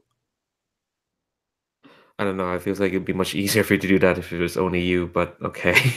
Well, yeah, but it's no fun without you. If you say so, Courtney. Yeah, I just need to go to the city to check a band. Yeah. Okay. What band? There are people with powers called the Razor Blades. Oh, maybe we can meet up with you after we go get some tips for Cluster. Yeah. Wait. Tips? Yeah. A friend of mine offered some to give some pointers for his English presentation. You know, he's doing Romeo and Juliet, and we want I'm going to learn to be an actor. Huh. Well, good luck with that, I guess. Yeah, let's go. I think the concert is starting soon. Faster, Cluster can learn to be actors, I guess. Actor, I guess. Totally. So change, and then we're out. Yeah. So what's So how are you gonna get over to Halcyon City? I forget where is Phoenix? So the Phoenix Academy is on an island in the bay. Oh, right. So you're gonna have to figure out some way to get across the water. Steal a boat. I can There's float there's a everywhere. ferry, but it has probably. I'm guessing this is nighttime or close to nighttime at this point. I can So carry them with telekinesis, just float over yeah, the water. you could do that. It's a long trip, but you could try that. Sure. Yeah, I mean either that or you could steal one of those little helicarrier things, little shuttles that took you to the aquarium. Yeah, I don't think Probably any of more you really, other than who else has travel powers. That depends on my how broad power you set- want to interpret has magical powers. Yes, that's true. That's true. Inky might be able to. Inky has not so far not been involved, but Inky does have elemental powers. Yeah, I do have an elemental staff. I could either do a wind thing or like freeze the water, and we could walk across. So it might make sense to ask. I suppose. Ask Enki. We should definitely get Enki. I have seen them teleport before. Maybe. Fine. All right, so you guys going to contact Inky, and Totally. what do you tell Inky about what this is, what this enterprise is? You want a night off? A night off what? Off this island. We're heading into Halcyon. Okay, yeah, wanna- let me grab my stuff. Okay. Granted, most of Inky's stuff is just summoned, so I think Yeah, it's. Yeah, and she's. Well, I think she like grabs like a bag of stuff. Like, I think whatever bag that they use for their luggage, they grab as well. sure. Enki's got a different plan. Oh, okay. All right. Okay, cool. So, are you guys heading out right now? We'll say it's I don't know. We'll say it's like 7. I'll say it's 8 o'clock because you guys are working on that play stuff for a while before Allie stormed out. So, yeah, why don't we say it's like 8 o'clock? Okay. Yeah. So, you guys meet up at Latria and Stable's apartment, or are you meeting somewhere else? That makes sense. Just to meet there. Okay. Enki knocks on the door. They're standing in the hallway. They've got like a little rolling suitcase behind them. Are you planning on staying a while? No, I've just got to pick up some stuff. Oh, okay. That's fair. That makes sense. All right. So, what's the plan? I think that's probably what Enki asks because they don't know what Yeah, any of. I figured we could like steal a boat or one of the helicarrier things, unless somebody has a better idea. I could grow wings. I don't think that'll carry all of us. No. I think I could take care of myself, and depending on weather conditions, I might be able to freeze the water, and we could just walk across. I think that would That's take probably, a while. It's also probably pretty noticeable. Yeah. How far is it to land? It's probably a mile. Yeah, we will definitely need some way to get over there. I've never really done it, but I mean, theoretically, we could just lift us all with the wind and carry us across that way. That sounds like an excellent plan. Yes. Let's go for it. We believe in you. All right. Flying is good, right? As long as one of us does. Never any problem with it. Okay. Okay. Yeah. So you guys can kind of we'll say that you sneak out of your area. You want to make sure that obviously none of the adults see you, which isn't too hard to do. And so you get to there's like a little you can go if you want to go to the ferry pier. That's probably the closest place to shore. To the mainland.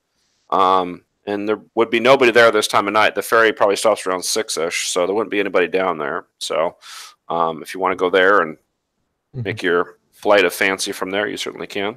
Sounds good. All right. So this definitely sounds like somebody is unleashing their powers. It's going to be Inky. So Inky, why don't you roll Unless anyone wants to do anything else before they roll. All right. So, Anki, unleash your powers. Let's roll with Freak. Okay. That is a +1.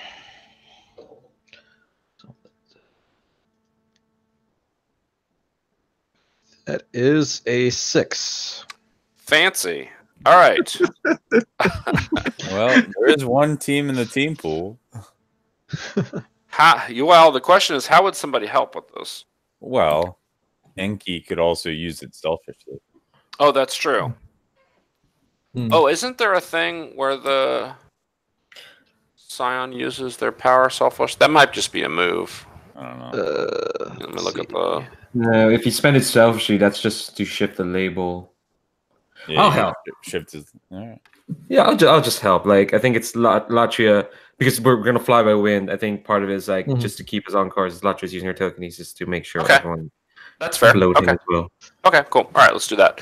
So, all right. So the combination of telekinesis and air control, whatever wind control, you guys fly across the bay. However, you did get a 7th or 9, which means a condition. Or it's unstable. Yeah. Or... those are all juicy. One thing I didn't mention this before, but you guys, all your conditions will be gone because it's been a long time since we did that. I think you mentioned at the end of the last session. I did. Okay. So what's it gonna be? Is that something I choose, or is that something? It's your choice. Okay. Whether you take the condition or not. Well, it says So right. So if you mark a condition, you choose that. Otherwise, I tell you what happens with it being unstable or temporary. Which I have some ideas, but.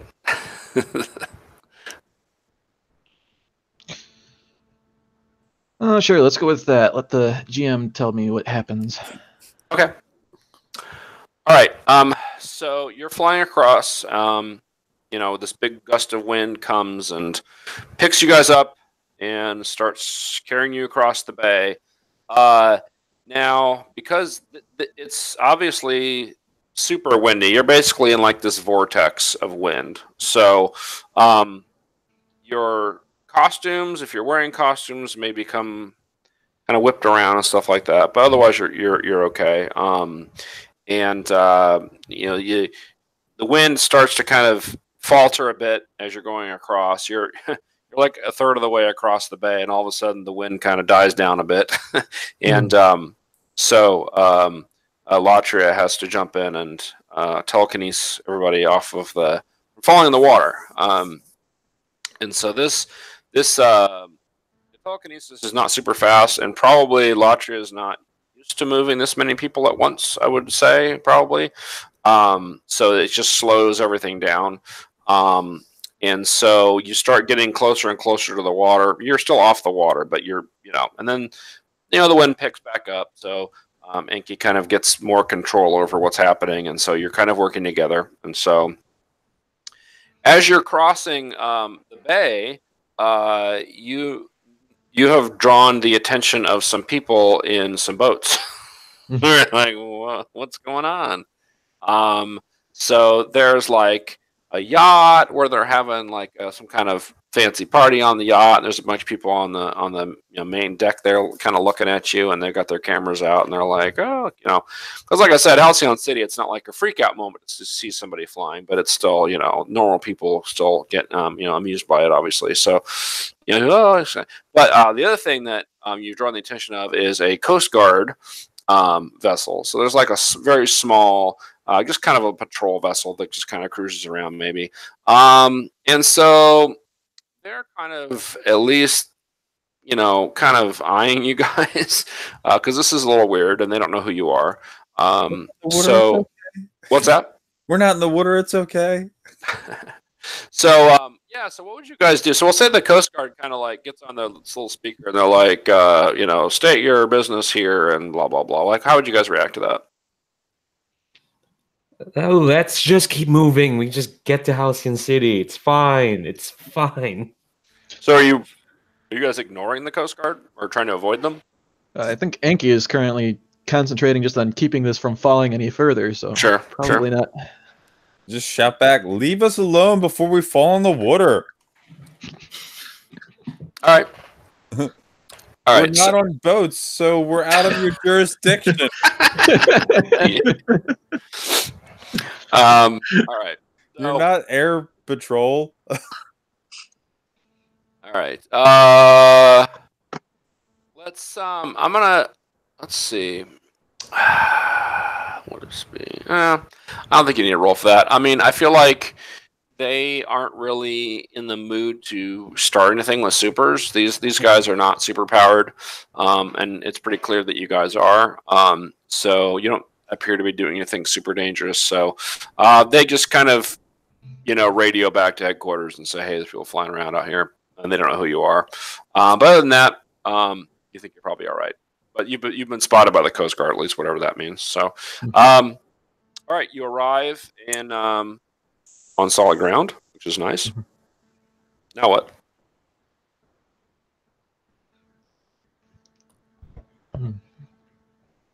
So where are we headed to first? There was a concert or your friend? Well, we should probably get you the acting tips and then party. Yeah, the concert is about to start. So just meet me afterwards there. It sounds like the acting thing is very important. I need to go. Enki, do you wanna see a concert with me? I kind of got things to do. I lift up like the Got a suitcase full of meth. No, just kidding. I gotta sell this. Wow, way to be a friend, Enki. I got you here, didn't I? Yeah, sure, but I mean, Latria just shutting her down like that. No, it's fine. It's fine. Don't worry. Yeah, I think I'm activating my cold and cruel. Okay, sure. Why When I not? shut someone down, roll plus superior. Yeah, do it. So there's a You're not meant to roll plus cold. yeah, it's shocking, but yeah, I get the roll plus superior. So there's a 12. On a 10 plus, you either inflict a condition on them, make them lose influence over me, or I take influence over them. I'm gonna take influence back over you, Enki. Okay.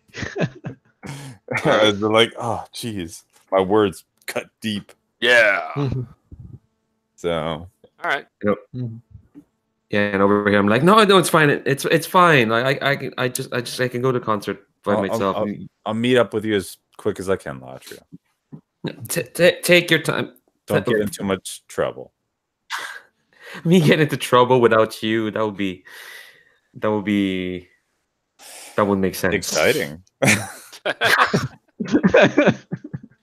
All right, so we'll say Hillside High is in the complete opposite direction from this concert. So they're about a mile and a half apart.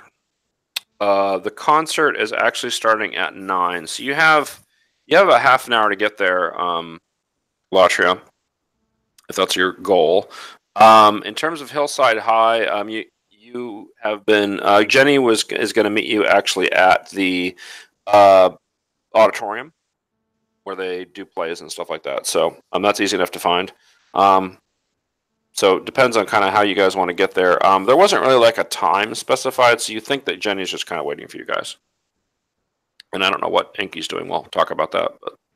Yeah, let's focus on Enki first, because Okay, what's Enki doing?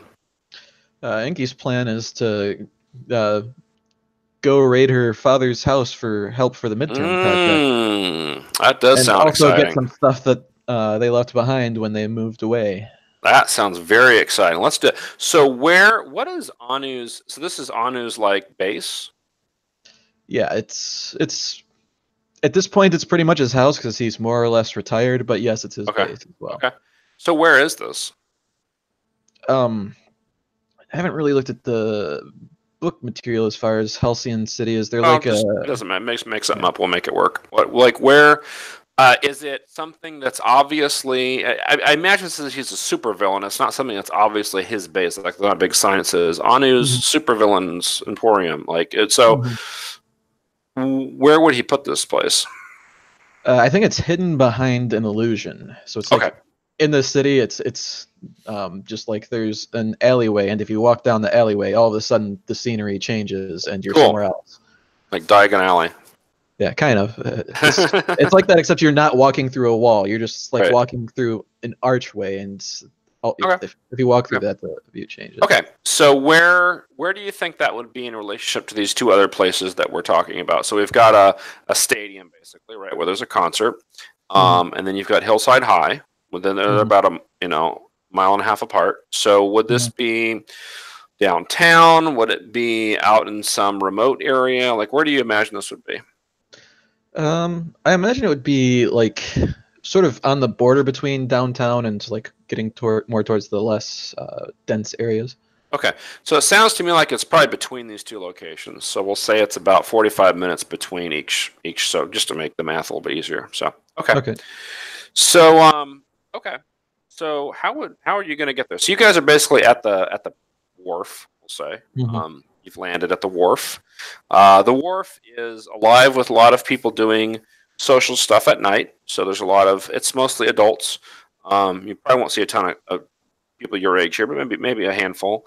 And we'll say there's like a little mini amusement park here. So there's like a Ferris wheel and some rides and crap like that. There's a bunch of vendors selling, popcorn and cotton candy and whatever, stuff like that. So it's pretty busy here. You guys landing there makes a tiny bit of a scene, but not too much of one. It's not hard to get lost in the crowd if that's what you want to do. So, Enki, how are you going to get to this place? If it's like a 45-minute walk, probably take a bus if there's a bus route available. Okay. Yeah, that's not a problem. We'll say that you guys have some money for incidentals, so that's not a problem. You can take a bus. Okay. What about? All right. So let's. So you hop on the bus and off you go. What about Latria? How are you going to get to the concert? This is mildly more pressing than just waiting for a bus, so she's going to hail a taxi. Okay. All right. Cool. All right. That sounds good. So why don't you roll? Just roll 2d6 with no modifiers. We'll see how fast the taxi gets there, or if it's a problem. See how this goes. A 9. A 9. Okay. All right. So so you're, by the time you get a taxi and you get over there's a bunch of traffic and stuff. So you're there after the concert starts, but that's not a problem. You're there like at 9:15. So not a huge problem, but it does take you a little bit longer than you would have hoped. And then you'll have to figure out from there what you're going to do. So anyway, so we'll say that you're on your way there. What about our other two heroes? You guys are heading to Hillside High. How are you getting there? Probably taxi. Okay. All right.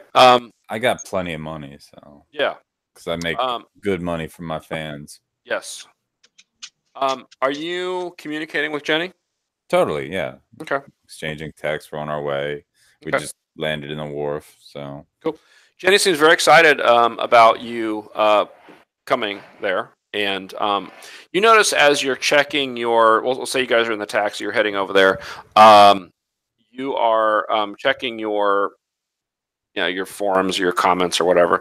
And there does seem to be, like, your fans seem to know that you're going there. At least some of them do. More than just Jenny. I'm not surprised. Okay. I'm not surprised.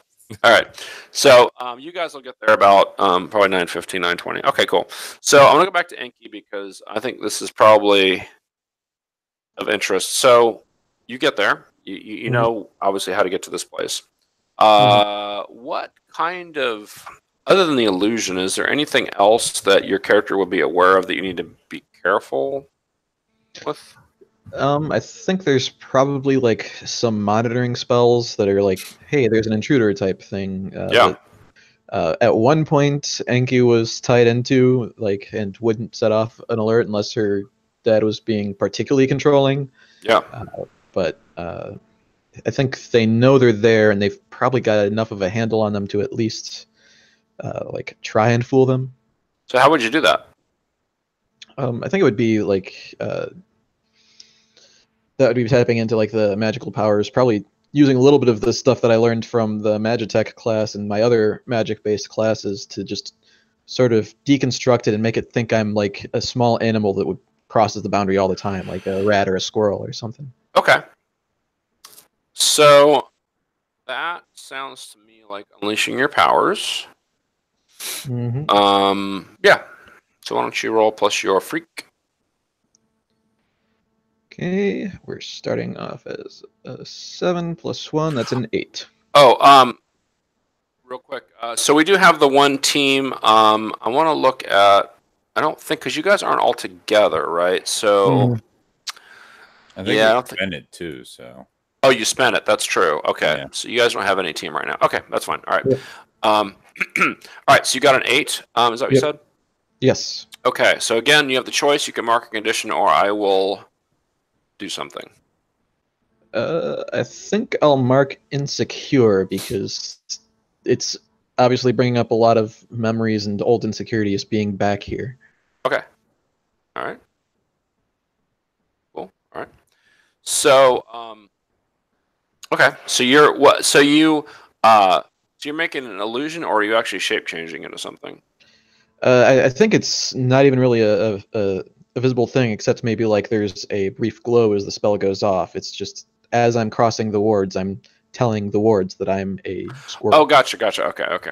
All right. So this mostly works. And you are in this hallway, this corridor that you know leads into the sanctum of Anu. And so you notice that it looks a little bit different than the last time you were here. There were cameras, or not cameras. There were like these magical sensors on the walls that basically magical cameras, but they're gone. You notice the places where they would have been, and they're just empty. Okay. Huh. Do you proceed, or what do you do? I think that would definitely make Enki stop and consider and start looking to see if there's anything else that seems out of place. Well, basically, so you've got this hallway that leads in from the outside into this. So right now you're just in a hallway. So there's nothing else unusual about the hallway. There is a door at the end of the hallway, which normally would be warded. You see symbols carved into the. It looks like it did before, so nothing unusual there. Other than that, it looks, normal. But it is weird these sensors are gone. They almost look like they were ripped out of the wall, actually, because now that you look at them closely, there's scratch marks and things around where they were. Yeah, I think I'd definitely be more nervous approaching, but I think Enki's still gonna try and do what they came here to do. Okay. So. All right. So you get to this door, and like I said, it's this big, kind of a double-sized, it's a single door, but it's this big, oversized door, carved with all of these symbols, kind of these Babylonian, I don't know, whatever language. Cuneiform, right. And as you're looking at it, you notice that the door is not all the way closed. Like there's it's slightly ajar. Is it ajar enough for me to get a peek inside at all? No, but you see that it's not closed all the way, so you'd have to touch it to kind of, or whatever, you'd have to open it a little bit. Okay. Yeah, Enki this is a really big door, so it being ajar is like, you can Enki would just push it slightly to get it open enough just to get in and get a look without fully entering or opening the door all the way. So when you look inside, what you expect to see is this kind of a foyer, and the foyer would have these displays of different things that Anu would have collected over the years. Trophies is one way to look at it, but just magical things that Anu would have collected over the years. So things of significance. It could be something taken from an enemy or just something. Sometimes they are items meant to anchor certain wards that would have protected this place. And you see all the displays are empty, and a lot of them look like they were wrecked. You also notice that the floor, there's like this really ornate kind of an oriental rug that run like a runner that goes from the entrance where you're standing all the way into the staircase that goes up, and that's slightly disheveled, like it's been messed with a little bit. And you notice that there are pieces of things on the floor, like vases or other decorative things that have been broken.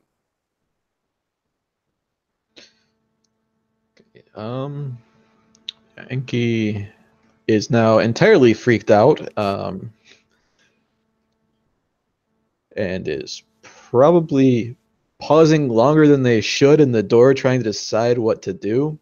All right. But I think they would still try and sneak into their old room to see how things are faring in there, and then from sort of on the way, just keep an eye out for other. All right. So as you make your way, so your room would be upstairs. So as you're making your way across, so if you can picture this large foyer, at the far end of it is a staircase that leads up to the second level where your room is.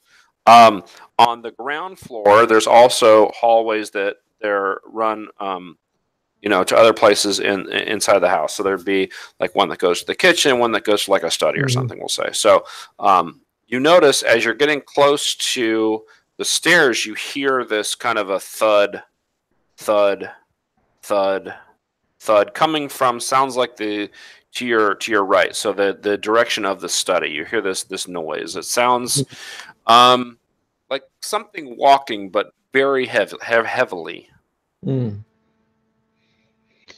I think Enki would.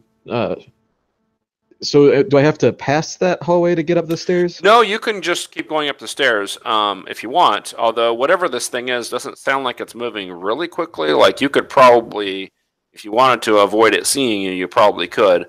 I will tell you, you would know that Anu has in the past used golems to kind of help patrol the house. So it's probably a golem, is your guess. Okay.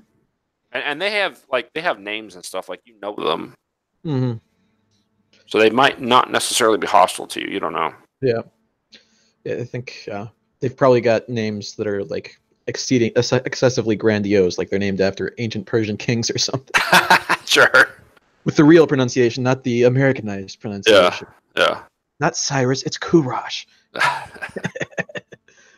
But don't expect me to know that, so just FYI. No, I don't. But I think at that point, with all this stuff out of place and everything else, Enki would take a little bit of a risk of alerting their dad and would try and actively tap into the wards and read the information that they'd be feeding to him. Okay. All right. So, so there's a couple ways we could do that. You could do assess, which would essentially would be saying the way that you're assessing is by accessing this stuff, or you could unleash your powers again. What do you think? I'll let you choose which way you want to take that. Let's switch it up and let's go for assess. Okay, so you can roll plus your superior, which is 0. So this is just a fun flat roll. Yeah. Let's see how lucky Enki is. Oh, how about that? A 10. Great. All right. So on a 10 plus, you get to ask 2 questions. Okay. I'm going to take your +1 when acting on the answers. People always forget that. Yep. Okay. What here is the biggest threat? And then the other one will be how can I best get in and out quickly? So best done this quickly. Okay, so let's tackle the first one. So you notice that there's also, in addition to these other places that you're aware of, you see that there's a secret door that you totally know about that leads into Anu's lab, and it is open, like completely open, like it shouldn't be. Like the door is damaged, and you know that there are even more powerful items down there than what's normally up in this display area up in the foyer. And so it occurs to you that if somebody has those things, like if somebody came in, because it looks like somebody broke into this place to you, right? I mean, it seems like it. Someone could have taken, like this this void sphere is one of the really powerful items that he has. And so it might make sense to at least see if that's gone, because that'd be a big problem. And probably, if that's the case, Anu would have tried to defend that with his life, because that's a very powerful item he doesn't want getting away. So that would have been hidden downstairs. So that's a potential issue. How to get in and out of here quickly?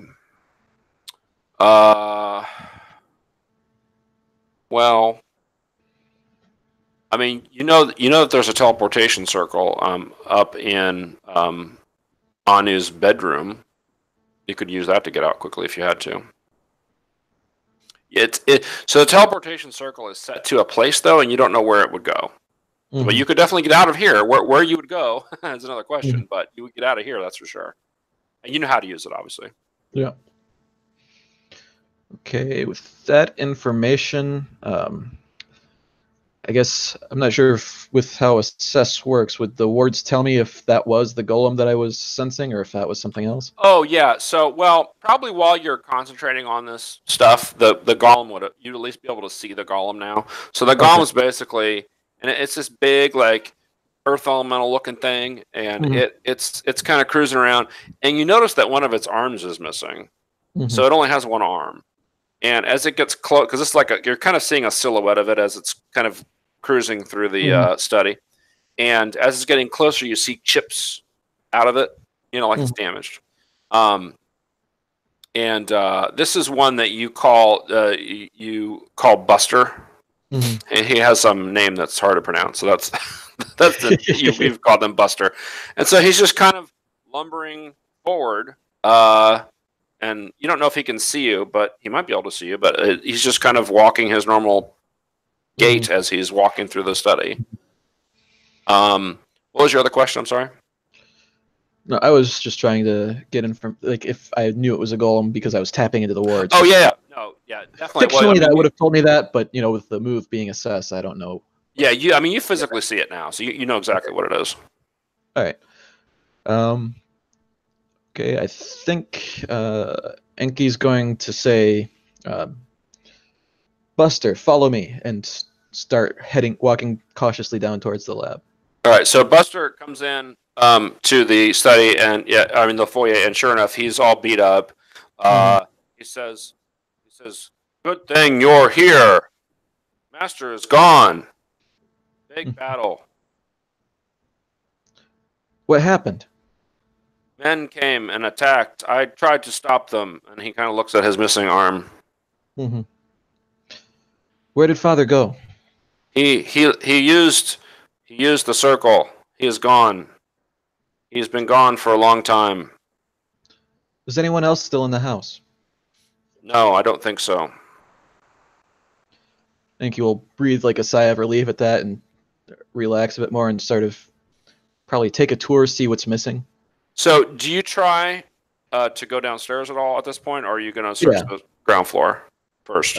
I think probably they'd go to the lab first because that's where the most important stuff is. That's where I got my the Hammer of Eden, which is my staff. Yeah. So as you're about to go downstairs, Buster kind of grabs you and says, "No, dangerous down there." What's dangerous? There is energy down there. Dangerous. I must go first. And so he starts going down the stairs. Okay. You gonna follow him? I'll follow him, but see what from a safe distance. Okay, cool. All right, so we're gonna cut there, and we'll go to our actors, Cluster and Sable. So you guys have arrived at Hillside High, and I assume you make your way to the auditorium. Yeah. Okay.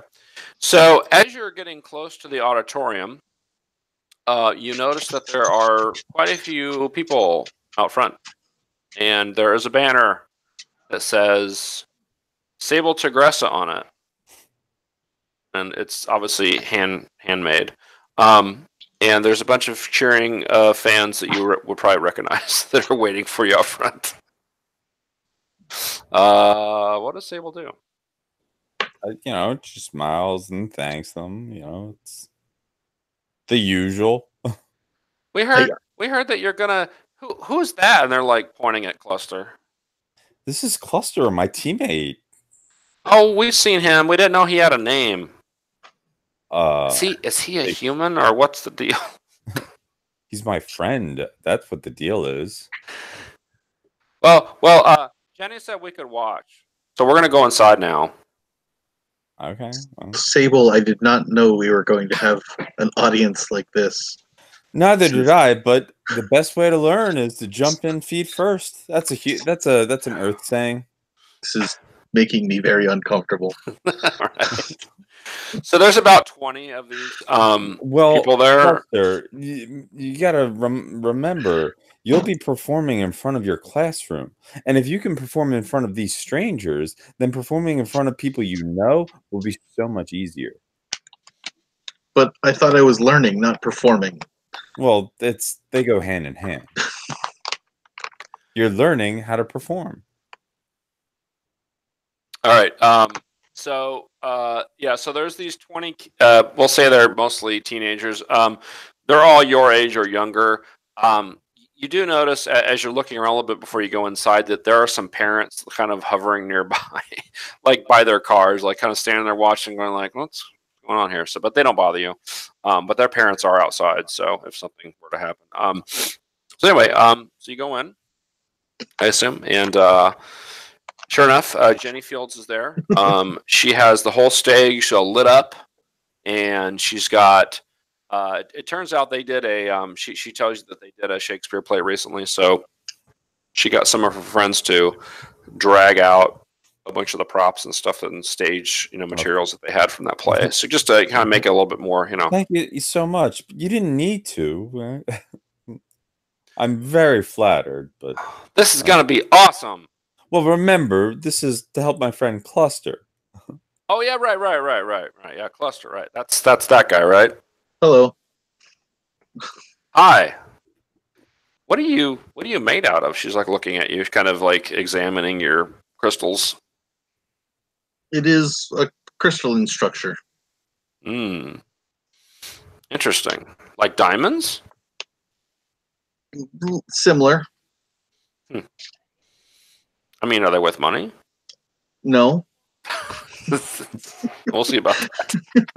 All right. So, so she drags you up on stage. So is Sable, are you going to participate in this, or are you going to let Jenny kind of lead this whole thing? I'm letting Jenny take control. So what is Sable doing while they're up on stage doing stuff? She's sitting front row. She's watching. All right. Okay. Helping support her friend Cluster. Excellent. All right. So Cluster, you are Jenny knows the scene that you're doing. Obviously, she's done Romeo and Juliet before, which she would tell you, and she actually played Juliet the last time they did it, so she's very familiar with that role as well. And so she will play Juliet, and you will do your Romeo stuff. So let's see how this goes. So she is definitely she's very versed in drama. She mentions that she's I'm gonna be an actress someday and that kind of stuff. So I wonder if we should see how well you do. How would Cluster deal with the situation?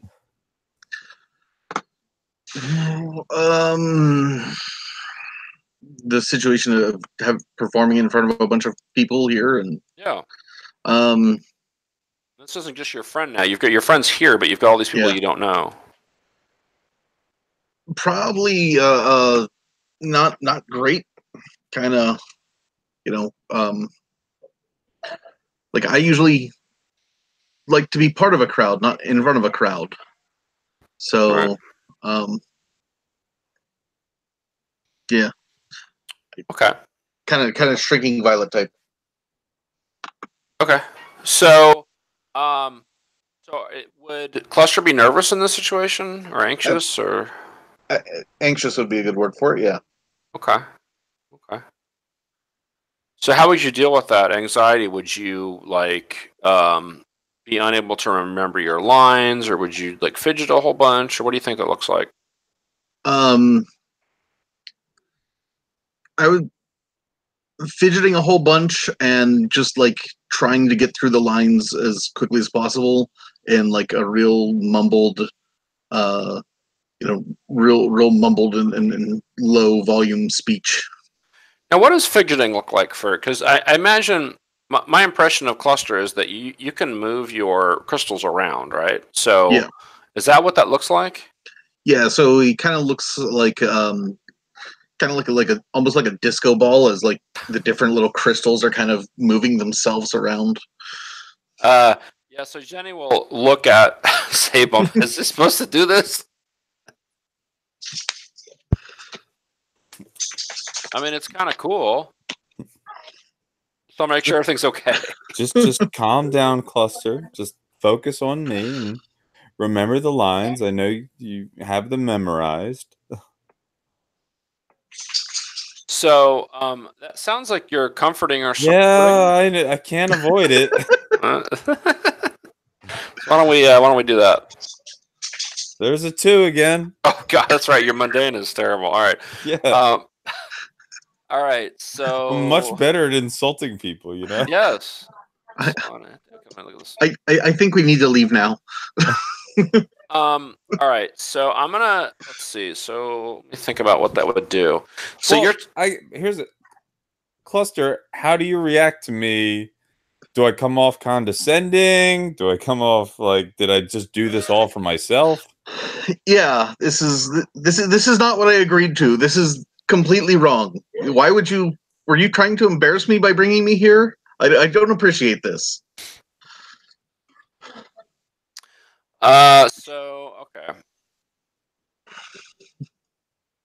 So how? All right. So how does Sable feel about kind of screwing this up a little bit? Excuse you? I did this to help you, Cluster. You needed help, and I offered to help you. I asked for some help, and I'm sorry that this spiraled out of control and you're not ready for it. But how do you think you're going to be in front of your classroom? You've got a bunch of people who don't know who you are. They probably don't care. So you could screw up and it won't matter. And being here in front of, yes, I could screw up and it wouldn't matter, but I would still be embarrassed. I would still be an object in front of these people as they ask about what I am, and it's very disappointing. And I would expect better from you. I thought you were my friend, Sable. Oh man. I want to try and well. So I'm gonna provoke. Yeah, I'm gonna have Sable take a condition. Let me think about what that would be. Angry or guilty? I'm trying to think which one. That sounded more like angry to me, the way you described it. Go for it. All right, so you take angry, and I'm also going to give Cluster a condition since you are all screwed up now. Insecure, yeah, that's what I was leaning towards. Yeah. Okay, cool. So both of you guys mark those, and then I'm sorry, Cluster, you wanted to. Yeah, I was trying to provoke to get out of here. Okay. Okay, let's do it. So that is with Superior. Superior, and your condition doesn't affect that. And what are you trying to get me to do? Leave. Get us both out of here. Both of you. Okay. Okay. All right. I got a straight up +0, so 8. Okay. So for PCs, you choose one. So basically, you're going to choose one of those things. Do you see that under provoke? Yeah. So yeah, it's up to Sable. If you do it, we add a team. If you don't, we mark. No, you mark. You choose one. I choose. Yeah. If it's 10 plus, both happen. Yeah. Right now, one of those will happen. It's me that chooses, not you. It's you. If you do choose it, which of these happens, and you choose. Yeah. You don't choose whether or not I do it. You choose which option exists. Yeah, he only gets. Oh, okay. Yeah, Yeah, like if I do it, add a team to the pool. That means if I don't do it, nothing happens. right. Yeah, I'm gonna say if you do it, you'll add a team to the pool because you care about us being a team and not exposing you this way. Okay. I'm sorry. I didn't expect this to snowball. Let's go meet up with Latria. Let's get out of here. And yeah, I'll just take you and leave. All right, cool. All right, so Jenny is very upset because Yeah, but we gave him drama and chemistry, so well, that's true. Definitely got the drama going. That was I don't know a- the chemistry part. we made up, so Yeah, well, yeah, okay. So one thing though, Jenny pulls you aside real quick before you guys leave. This is Sable, and she says, "So what's the deal with that crystal guy anyway? Like, is he a student at your school?" yeah, why wouldn't he be? Oh, well, I was just wondering. He's very interesting. Oh, are you into him? Well, I don't know. I mean, Well, I can let him know. sure. All right, okay. She's unsure, but she's like, "Yeah, why not?" All right. So So, yeah, but once we leave and get into the cab, I'll totally. Yeah, it's apparently Jen. You made quite a good impression on Jenny. Do you think, or do you think she just wants to bring me back to embarrass me more? Well, no, she seemed genuinely interested. So Does Cluster have a phone?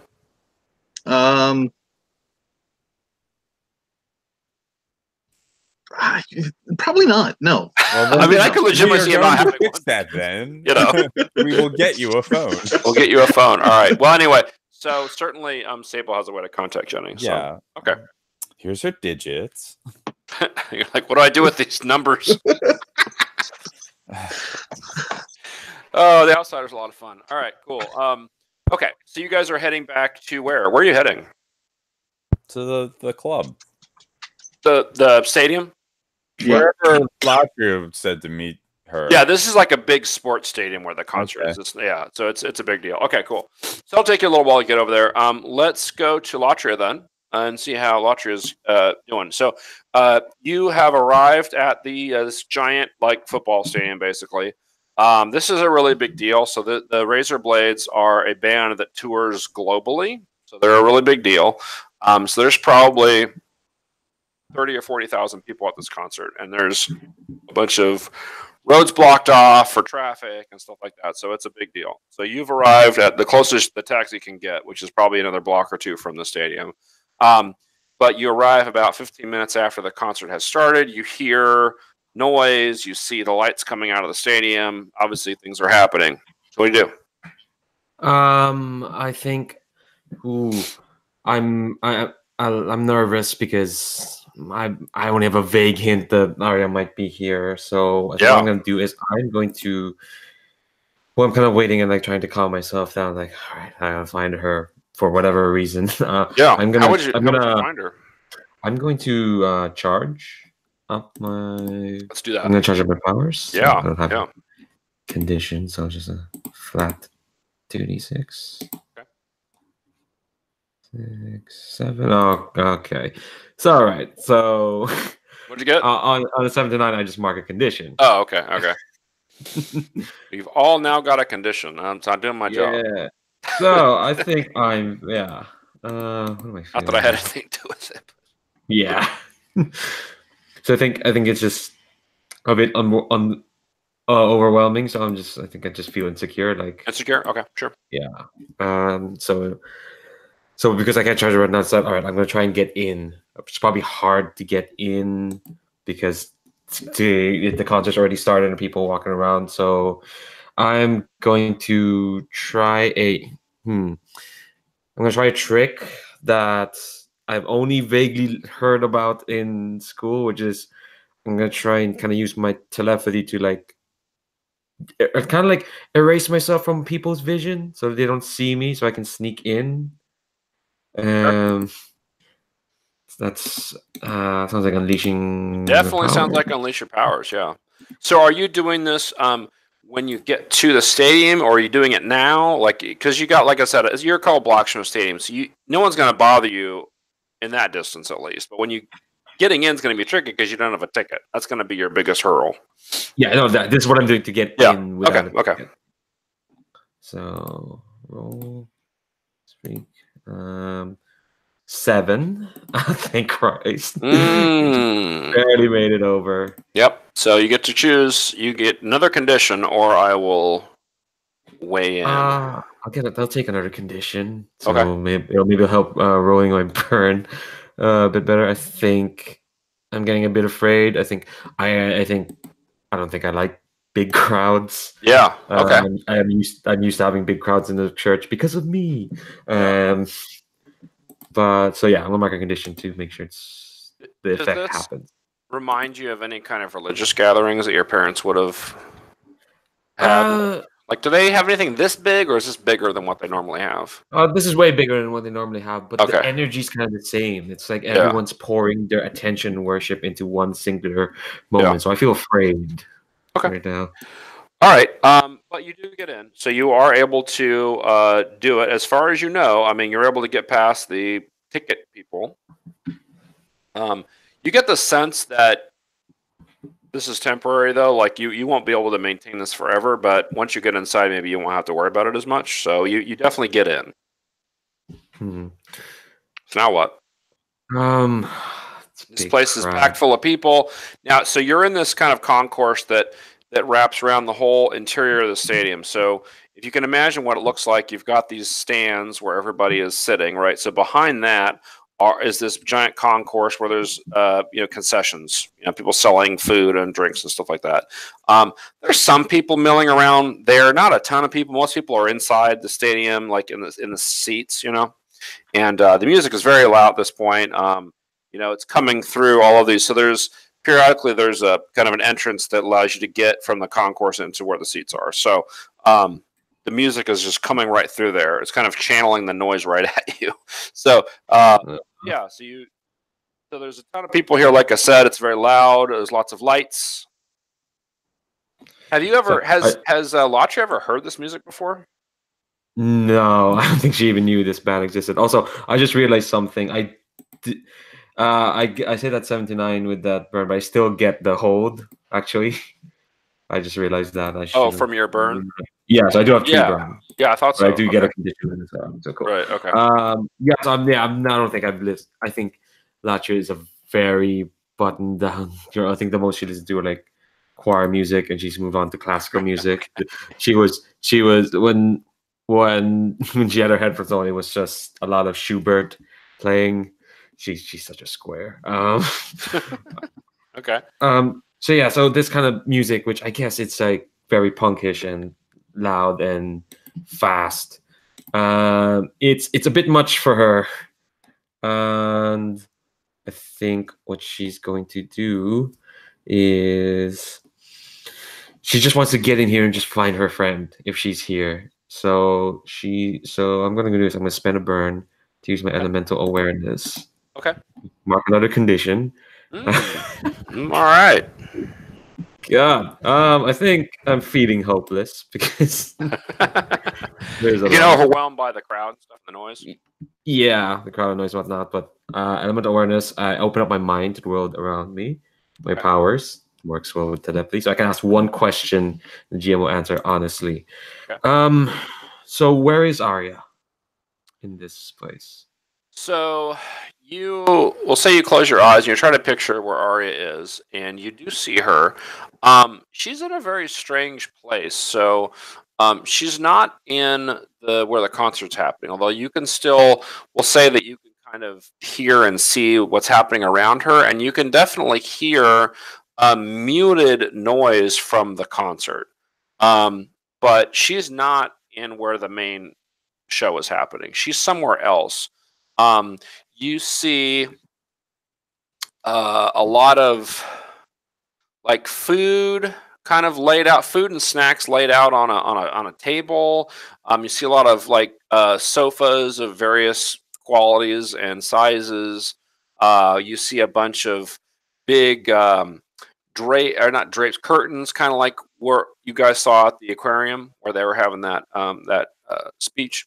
You see a lot of spare parts like lights and props you might use for a stage. So maybe she's backstage is what it kind of looks like to you. I don't know how familiar your character would be with what a backstage looks like at a concert, but that's sort of what we're looking at here.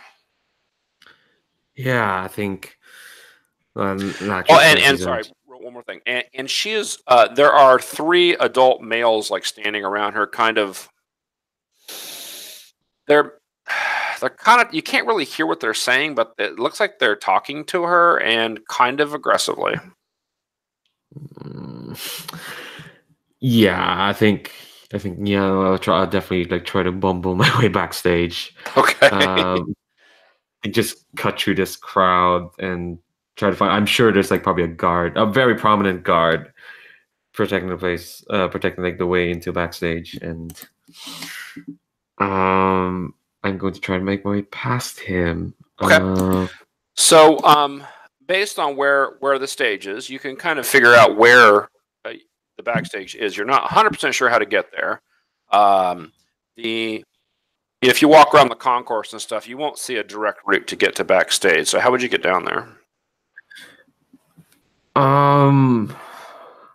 There's no direct route. I mean, you could spend time looking, but at this point, you're looking around. You don't see like a door that says backstage or anything. Yeah. I think I might try and assess the situation. Like, sure. Get a roll. And if your various conditions affect this. No, you don't have the one that affects assess. Oh, nice! Thank Christ. Well, either way, I have a superior of +2, so it would have negated that. Right. Wait, hold on. Oh, I think I actually rolled only 1 die because the last roll total is not many sense. Oh, yeah. Okay, that's an 11. Oh, awesome! So you can ask 2 questions. Okay, so where's my sheet? I have a lot of tabs. There we go. How could I best end this quickly? As in this search for this backstage area. Well, so there's a bunch of security guards around. If you read one of their minds, I'm sure they know how to get there. That seems like a legit way to figure it out. And in fact, if you were to control them, they could probably take you there. Oh, God. I know. Not that you would do that, but I'm just saying. She's had some practice. And I think the last thing is, what here is the biggest threat? So the men that you saw around Arya, they looked pretty rough. And at least one of them had a cybernetic arm. Arya has powers. She has sound-based powers, so you're not sure if she can handle herself in this sort of situation. Like, you don't know what these men are doing, but they definitely look like they are threatening her. There's nobody threatening you right now. So really the biggest threat would be to her, and you think you probably don't have much time because, I don't know, you get the sense that they're being aggressive towards her, like something's going to happen if you don't get down there. All right, so I think before I go ahead and do this, I'm going to send a text to our. I assume we have a group chat for all 4 of us. Well, not Cluster, but everyone. Well, somebody has to read it to Cluster. Yeah, I think I sent a group chat saying, "About to do something stupid, saws. Hopefully, we'll see you later once everything is sorted." Yeah. So I think Enki probably is too busy to respond. He's about to go do something. Sable is definitely and Cluster on their way there, so they could definitely respond.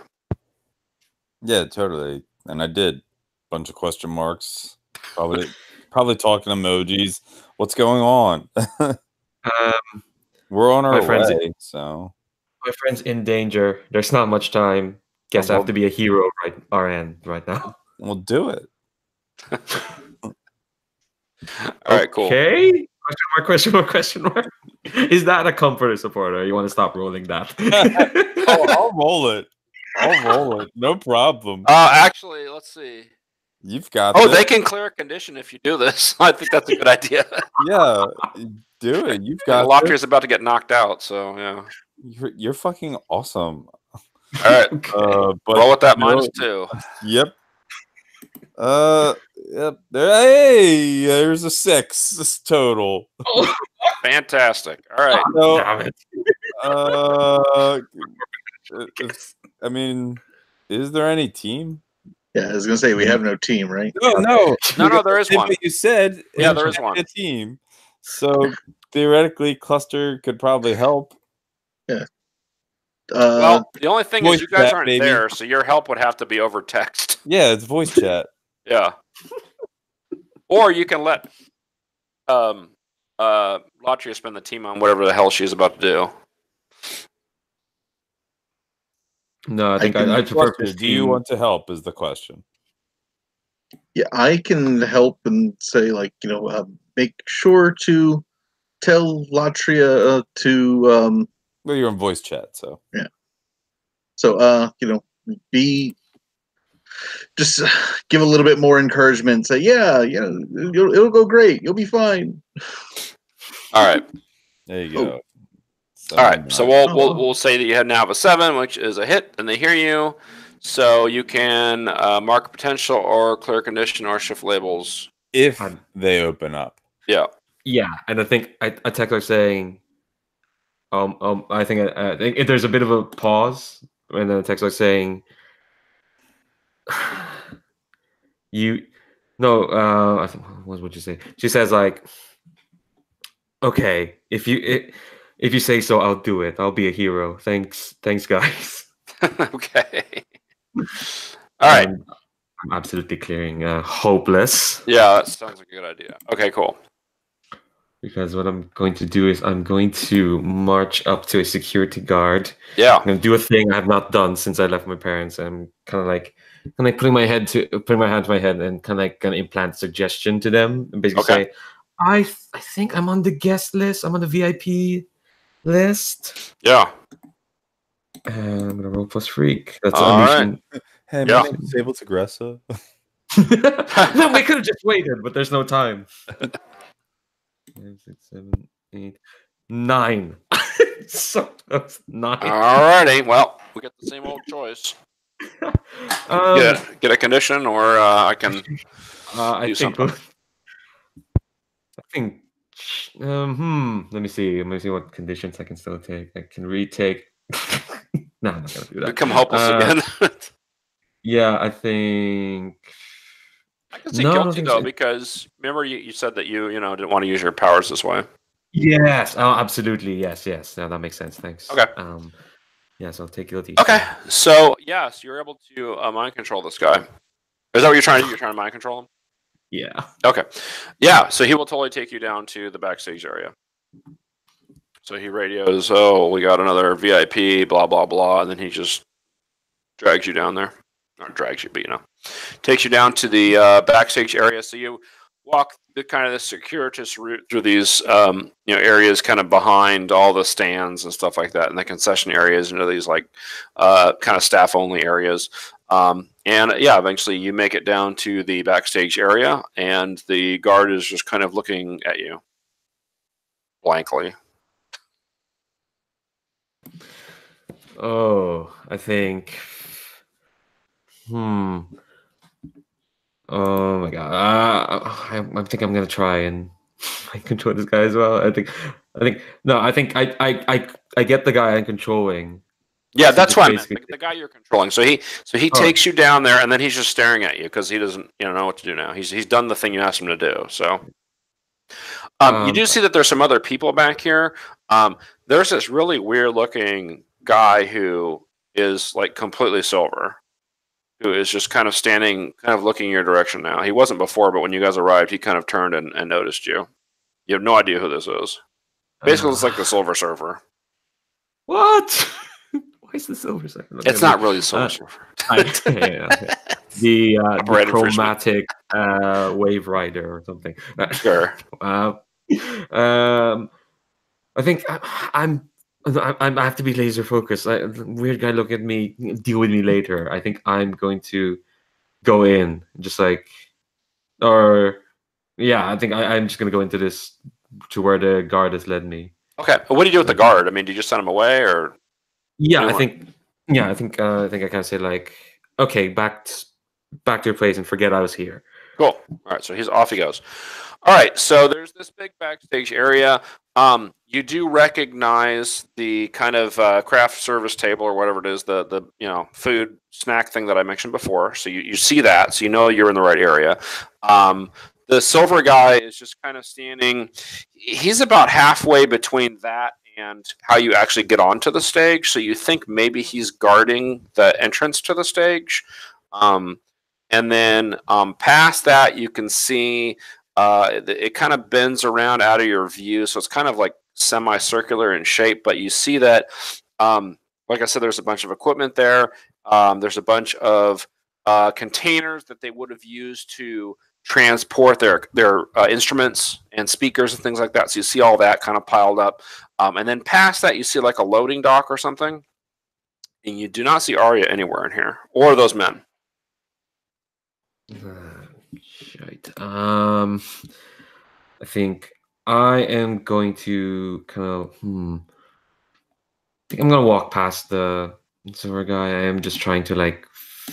I'm trying to see if there's any, if I can see any of the men I recognize from that brief shot. Do you want to assess? Yeah.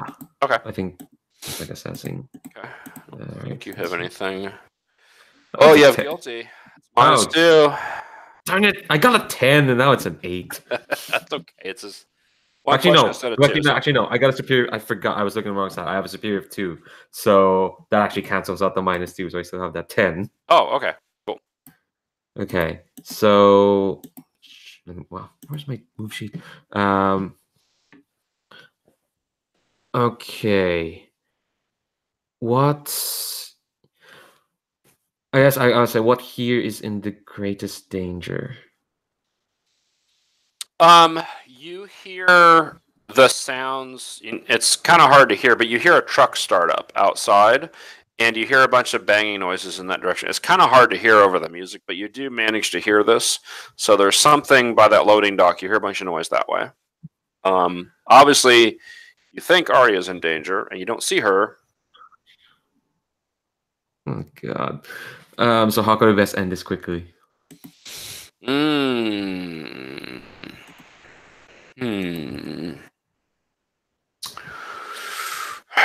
Well, I hate to point at the same thing, but it's really, I mean, you have to find out where Arya is, right? And if she's in that truck or something by the truck and it leaves, then you're going to lose your chance to figure out what's going on. So, okay, all right.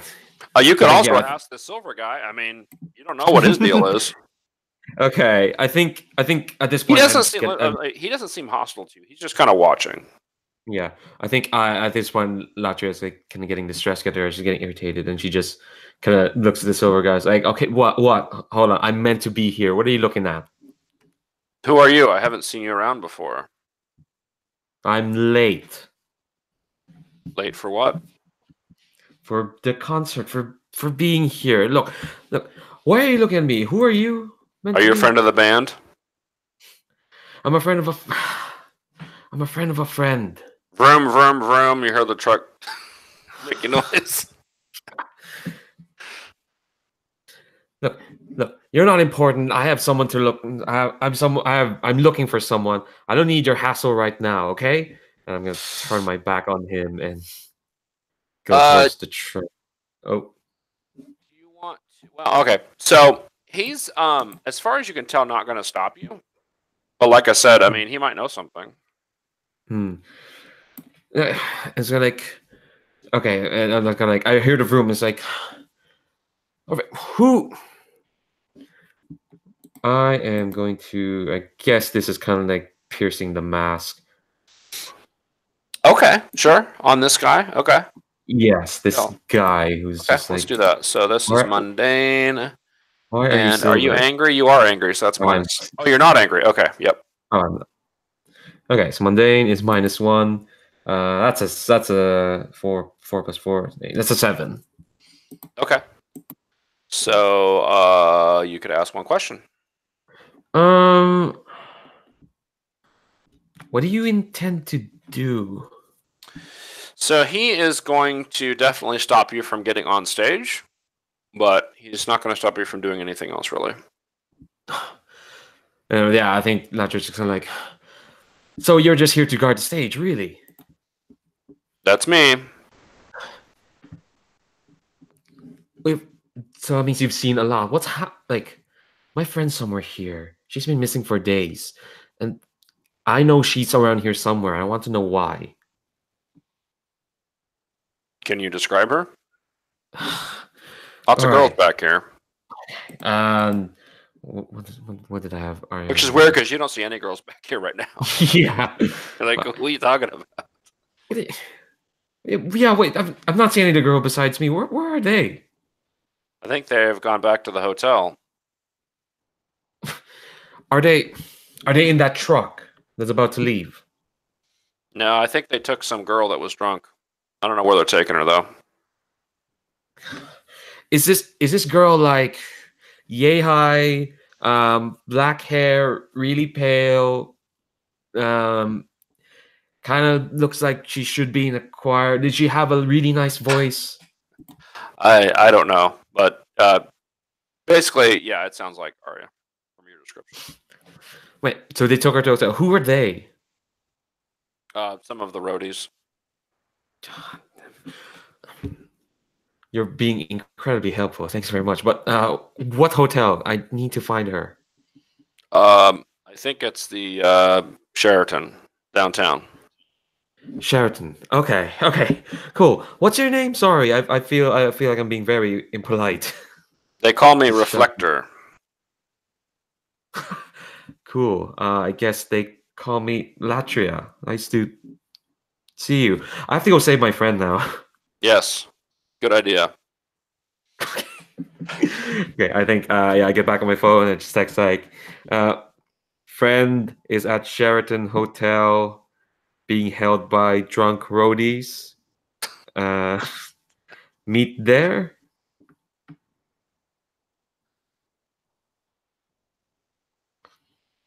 So what do you guys think? No problem. All right, so Enki, are you getting We'll meet any you of there. this? Inky's busy right now. We're gonna get to Inky in a minute. So real quick, Lotcher, what are you gonna do? So you've texted them; they can change where they're going. That's not a problem. But what are you gonna do?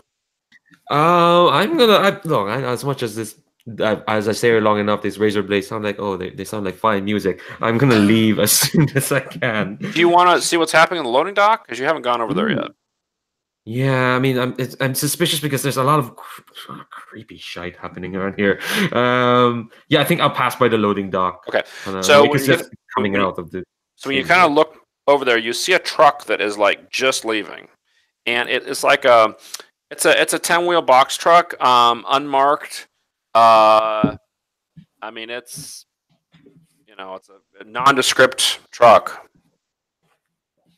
Do you want to try to do anything with it, or follow it, or ignore it? Ooh, I think. Hold on. I think I am going to. I'm curious. I heard some stuff happening in there. People in danger. My friend's in danger. I think I'm gonna do is like, oh God. I'm gonna text again. Very bashfully saying, really sorry about this, but there might be more people in danger here. Can you save Arya? I trust you all to do this. Who's Arya? She's a classmate. She sings well. Okay. I really like her. Okay. Oh, okay. Oh dear. Did I say the wrong thing? Uh-oh. The wrong thing? Oh no. All right, so real quick, because we're going to cut to Enki in a minute. What is your intention, Lotcher? Are you going to try to do anything with this truck, or are you going to just let it go? I think. Oh, I'm going to do something really silly. I am because I kind of think I can't run after it. I can't just really. Actually, you know what? What I'm going to do is I'm going to mark another condition. Okay. Great. Actually, wait, hold on. I just realized I should have checked how many conditions I had. Yeah. I think I'm gonna stop this truck. Okay. I'm going to channel a reality storm. Well, that sounds exciting. Yeah, just try to kind of yank its tires out from under it. Okay. So you spend a burn. How many burn do you have left? I have one more. Okay. Yeah, I have one more. I'm down from 2 to 1. Okay, so you're going to directly engage, and you're going to roll freak, according to your move here. All right, so let's hope for the best. That's a 6. Okay, so all right. So describe how. So you're using your telekinesis to try. You said yank the tires out. Yeah. Okay. All right. So you draw upon your telekinetic powers, and you're pulling on the truck, and you're actually getting pulled with the truck. So you actually fly out of the loading dock area, and you're skidding along the road behind the truck. And so you can either get pulled along behind the truck and probably hurt your feet, or you can focus really hard and see if you can just stop this truck. Which one do you want to do? I'm a human being who can move things with my mind. I don't think I can take these. I'm going to concentrate on this. All right. So you concentrate your telekinetic power, and you manage to destroy the back end of the truck with your telekinetic power, and it flips over as it's trying to correct because the driver doesn't know what's going on, right? He's just like, what the hell? So the truck actually flips over and crashes. So there's a big crash. It crashes into this gas station. So there's fire and stuff. There's stuff spraying everywhere. You're staying there about half a block from this. Oh yeah. Now we're gonna cut Hanky. No, we're gonna. Sorry, I just want to clarify one thing. I think did I take foolhardy action without talking to my team? Totally. All right, cool. I can clear condition at least. I mean, technically you talked to them, but you didn't tell them you're gonna do this. So sure. All right, cool. Okay. So yeah, let's jump to Enki. So Enki, you are in your father's sanctum. It's all messed up. You are about to enter the basement. Buster, the golem, is telling you it's dangerous down there. What do you do? I think as discussed, I'm sort of following behind, but You're gonna let Buster go first? I'm gonna let him go first, and I'm going to wait to see if I see any signs of further damage appear on him, and if I do, I'm going to tell him to stop and back out. Okay.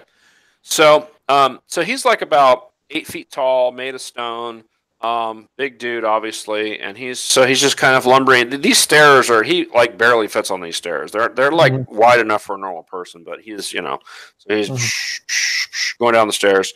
So as you follow behind him, you look down because these stairs kind of curve around, or not curve. They're there's several kind of landings as it goes around. And so at the bottom, you can kind of look down and see that there's this big vortex down there, this big purple energy, kind of a ball is just kind of humming and emanating with energy and sound and stuff at the bottom of this place. And you feel, as soon as you take a couple of steps, you feel warmth as you're descending. What do you do? So is this a particular... Does it seem like something I would recognize as the effects of one of my dad's things? So the main item down here that you think you'll be the most concerned about, as I mentioned, is that void orb. And you do not see that down here. This big purple energy thing is approximately where you remember the void orb being before, but this is not the void orb. This is much bigger. This is some kind of weird energy effect that's going on. Okay. And Buster's just lumbering down the stairs at his normal pace unless you stop him. Yeah, like I said, I'm sort of watching to see if he gets damaged, and if he starts getting damaged is when I'll tell him to stop. So he gets down to the first landing. There's 3 landings before you get to the bottom. And he appears okay. But again, he has rocks for skin. So by the time he gets hurt, you'll probably be in bad shape. So but he seems okay so far. I think at this point, Enki decides this is above their grade, probably. And how would I handle this? I think this is where Enki decides to call Buster back, and you could assess if you want, maybe to ask a situational question. Yeah, all right, I'll try that. I think fictionally it'll be like Enki probing with the magic to try and get a read on the field. Yeah. And such. So that's another plus something I don't have any of.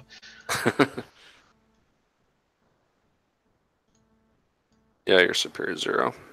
Mm-hmm. That's an 8. Okay, so you get to ask one question. One question. Okay. What here can I use to contain the situation? Oh, okay. So you notice that there's a bunch of stuff that's been damaged down here in the lab. So you see that there's a bunch of equipment that's been damaged. Things have been moved around. And in the center is this big sphere of energy. You do notice that laying on the floor near the sphere of energy is a... It's like a kind of a fork, but it only has 2 tines on it. So it's kind of like this thing you hold in your hand, and it can absorb energy. And so you think if you were to grab this thing and point it at this sphere, it might get rid of it. But you definitely think that getting too close to this orb is going to be, or this sphere of energy is going to be dangerous. So you could get down there and use that key or fork thing to get rid of this. Okay, I tell Buster to fetch me the fork. Okay. All right, so he goes down the stairs the rest of the way. Gets to the bottom, and now when he's at the bottom, you can definitely see.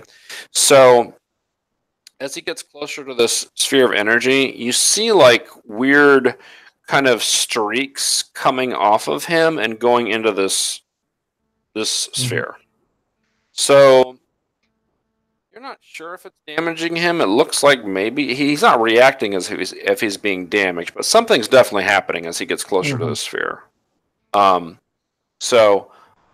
one thing you would know is that in order to use this energy fork thing, you'll have to be closer than you are now. Because I'm imagining you're still at the top of the stairs, right? Or did you go down? Yeah. Okay. Yeah, I'm still at the top. So you'll have to get closer to use it. It's something, it doesn't have much of a range on it, so you'll have to get a little closer to use it. But all right, so once you stop him, he continues on.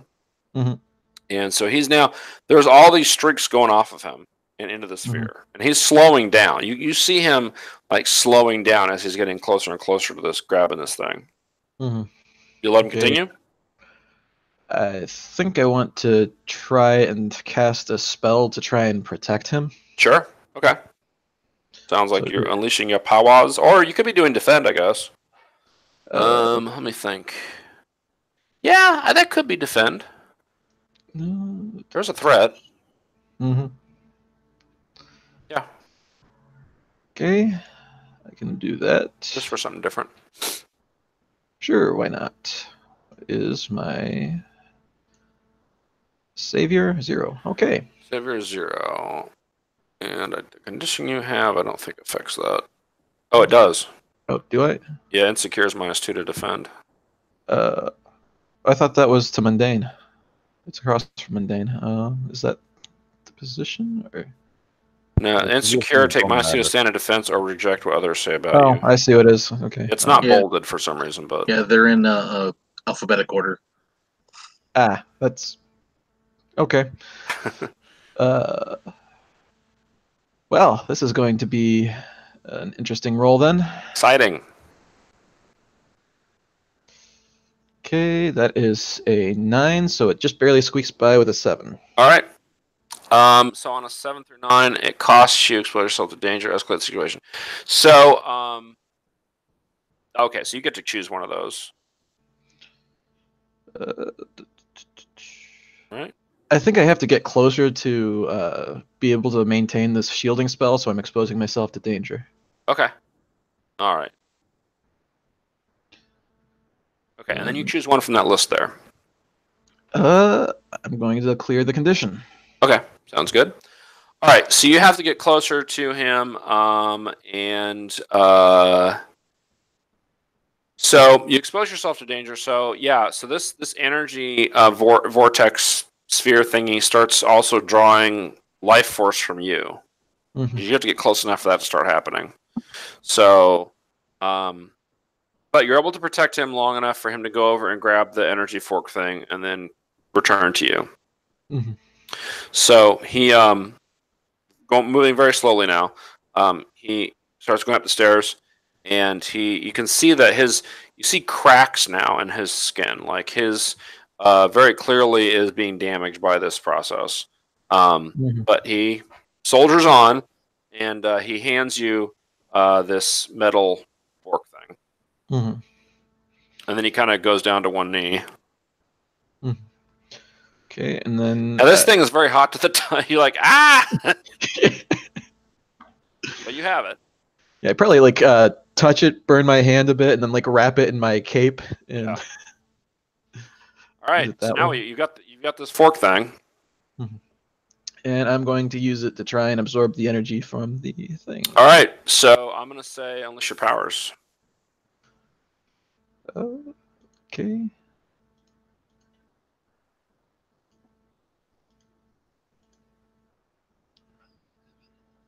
Is a 9, I believe. So 5, 6, 7. Okay, Oh, wait, is powers freak or danger? freak. Freak. So it's 8, and then I guess +1 from the question, so it would be a 9. But that Yeah, doesn't help. yeah, that's fine. Okay, so market condition, or I will tell you how the effect is unstable or temporary. I think I'm going to mark afraid. And Okay, that's fair. yeah, because All right, it's so probably you're, just like watching the streaks go from me to that thing and wondering if I just like lost years off my life or something. So you're pointing this metal looks like a tuning fork sort of a deal, and it's it's shuddering as you're holding onto it, and the sphere is getting smaller and smaller, and this thing is really hot. But you've got your cape wrapped around it, but your cape is like got burn marks on it now. So eventually the sphere just turns into a tiny little stone about yay big and falls to the ground. Okay. And Would it's I immediately recognize- like 40 degrees warmer or colder in here. Does that And, stone look familiar? Or does that look like something I don't? Well, you'll have to go down there. It's on the. Okay. It's laying down. All right, yeah, I mean, I'll go you don't- down there cautiously, obviously. No, you're not sure what this is. It looks like a kind of an uncut gemstone, like an amethyst, like a purple. Okay. You don't recognize it. You're not sure what it is. So now that the energy's been drained, does it seem safe? It's safe down here, yeah. So Okay. now that the sphere is gone, you'll see that the containment chamber where the void sphere would have been is completely destroyed, and obviously the void sphere is gone. Mhm.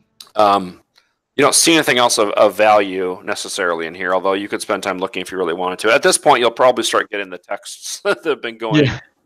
Yeah. Now that there's not weird mystical energy messing with the cell phone signals. Right. So what do I do? So it looks like that's contained. I think I'm going to see the texts. Probably text a quick response. Sorry, busy. Be there as soon as I can. Okay. So real quick, what do you want to do? So there's no danger right now at this point. So what are you trying to do inside the house? Like, what do you want to do for the rest of this kind of scene? Okay, so I think Enki has 2 goals now that it's relatively safe. The first one is to get like some personal effects and stuff that they left behind, which that should be relatively safe, I imagine. Yeah. Yep. And the other thing is I want to try and find something that can help me with my end of term project. And what I think I want to do is maybe this thing that I'm supposed to replicate is Quantum's invention that was a counter to one of my dad's items. So I'm going to grab that item to use for testing. Okay, sure. All right. If it's here. So yeah, we'll say that. So you go into your father's room, and he has like a little mini lab there where he just kind of tinkers with stuff. The wards that would normally have been protecting the door are gone, so it's easy enough for you to get in. Yeah, so you see, there's, like I said, there's this little table where he tinkers with stuff, and he's got kind of a shelf above that with a bunch of mementos from his past, things that he did. And sure enough, you see this. What is it? What is this item?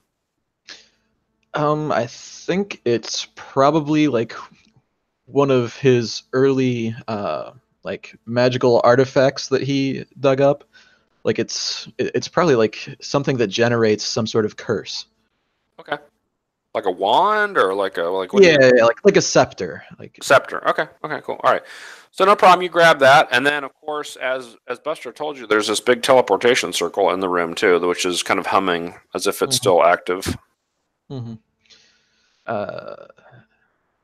does look like this room has also been somewhat ransacked. Yeah, I don't know where it leads. I don't, and I know my dad went there because Buster told me. I think I'm just gonna try and go out the front door. Okay, all right, that's fine. All right, so again, nothing here to stop you from doing that, so you're able to escape without any further trouble. Is there anything else you want to do before you left, or is that you have what you came for? Pretty much got what I came for. Okay, all right, cool. Okay, so let's skip ahead to. Oh, let's go back to Cluster and Sable are on. You're on your way to the Sheraton, and then what does Latria do? So you've got this big conflagration in front of you, and whatever. Like, what do you do? I guess. Like, are you gonna tell them don't bother going to the hotel, or what's going on to even remember? God. I just want to see if this like truck thing was worth staying over here. Wait, the truck is flipped over, right? It flipped over and crashed into a gas station. So, oh Jesus! So there's gas flying everywhere. There's probably a fire. There's other cars were there too. It wasn't like the gas station was empty. So who knows what's going on? I mean, you're just seeing this from half a block away. So I'm gonna try and get close and see if people are okay. Okay. Do you want to assess? Yeah, sure. Time for that. Oh God. Any of your, let's see, guilty. Guilty is -2. Well, I rolled a 5 anyway, so. All right. So mark potential. Yep. And okay, so you approach, and there's a big explosion. So you're about maybe a quarter of a block away. So you're knocked to the ground by this explosion, and you're not harmed by it, but it's enough force to kind of knock you down. Yeah. So a bunch of stuff's on fire. That's what you see. The truck, obviously. There's probably, you think, 2 other cars that were at the gas station. And the gas station itself, there's like a little building where the attendant would be, and there's like a little snack and stuff in there. That for the moment isn't on fire, but I mean that's probably going to change momentarily. So. Oh God, I think Nadia at this point is just very confused and very guilty. She's hitting all that. Almost like she's afraid of if she does anything, it's just gonna cause any more trouble. It's been a banner day for Latria so far. Yeah. Actually, it's been fine until this point. Yeah. I think she's just gonna kind of sit up where she was and just kind of like, oh God. If authorities are come, she'll answer for whatever consequence will happen. They'll be here, but I mean, it's going to be minutes. Yeah, probably before they get here. She'll probably just sees if there's a fire hydrant nearby, and maybe she'll just.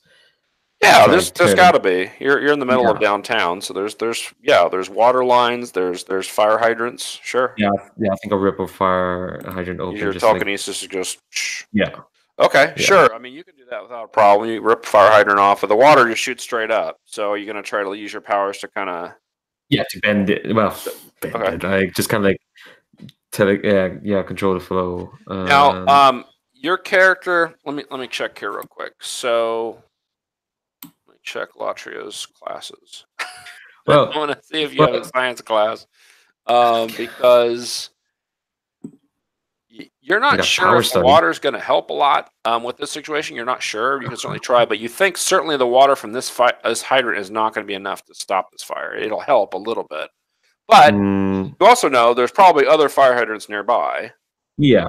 But it would take a lot of your power to kind of, if you really wanted to put this out, you could, but it'd be hard. You'd have to basically go Yeah. all at once and just, which you totally could do. Yeah. It'd just be hard. Yeah, it's fine. What else could go wrong? What else could go All right. wrong? So unleash if that's what you want to do. Yeah, that's 9 plus 1. That's I think right. That's a 10. Okay. Great. So you do it. And okay, so you pop about 5 fire hydrants that you can kind of see or sense or whatever. And so if you imagine they're all shooting up in the air, and then you use your telekinesis to kind of bend the water kind of in the direction of the gas station. So water is pouring onto all of this mess, and so that seems to be, at least for the moment, contained. What about, so it occurs to you, hey, I sent my 2 buddies over to the Sheraton, and maybe they could, do you want to contact them? Does she have a moment? Yeah, I think she just sent a text. It's like, I think she just says, I'm sorry. Help. No. All right. So we'll, just to speed things up, we'll say that you guys can figure out where Latria is. So do you want to go to her? Sure. Yeah. I don't have much time left. I don't know if you saw the messages. Oh, yeah, I know. Okay. Yeah, so we'll go and help whatever way we can. Okay. All right. Yeah, we'll I'll tell you what, we'll do the Silver Masquerade next time, because we don't really have time to do that justice. So all right. So Enki, I assume you're gonna also, you would have seen all this, so you could also go meet them over there. Yep. Okay. All right. So while you're waiting for the others to get there, what does Latria want to do, if anything? So the fire is getting contained.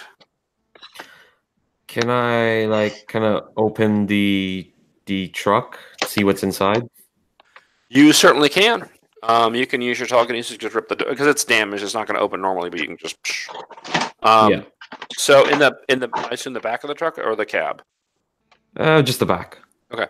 So in the back of the truck, you see a bunch of people in there. You see 5 people in there. Right. What kind of people are in there? Well, it's kind of hard. There's a lot of smoke and stuff, so it's kind of hard to see. You could go in the truck and kind of search around if you want, but it's kind of hard to tell from outside because it's smoky and Yeah, no, I think I need to know what's inside. Okay. I'm just gonna... All right, so you go into the truck and you see the first thing you see is one of the guys that you saw in your vision. You see this kind of roadie-looking guy with a cybernetic arm, which is partially melted now, and he's kind of laying on his side. He appears to be unconscious. You see a few more guys. They're laying on the ground, and on the far end of the cab, or the box area, so nearest to the cab, you see a familiar figure laying on the ground.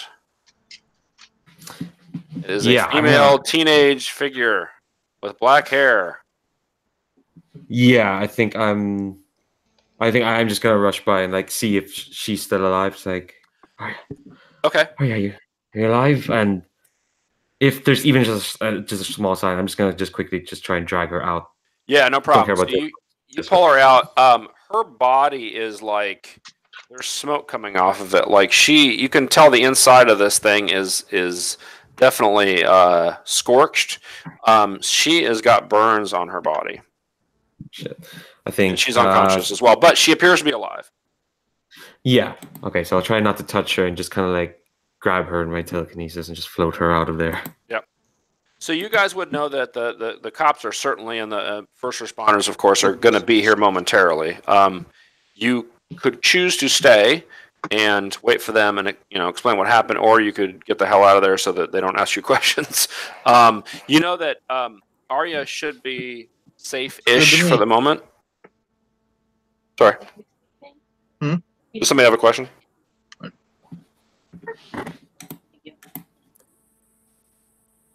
What do you guys think? I think as much as Latcha probably wants to explain herself, I think the other three will probably convince her to we should just go.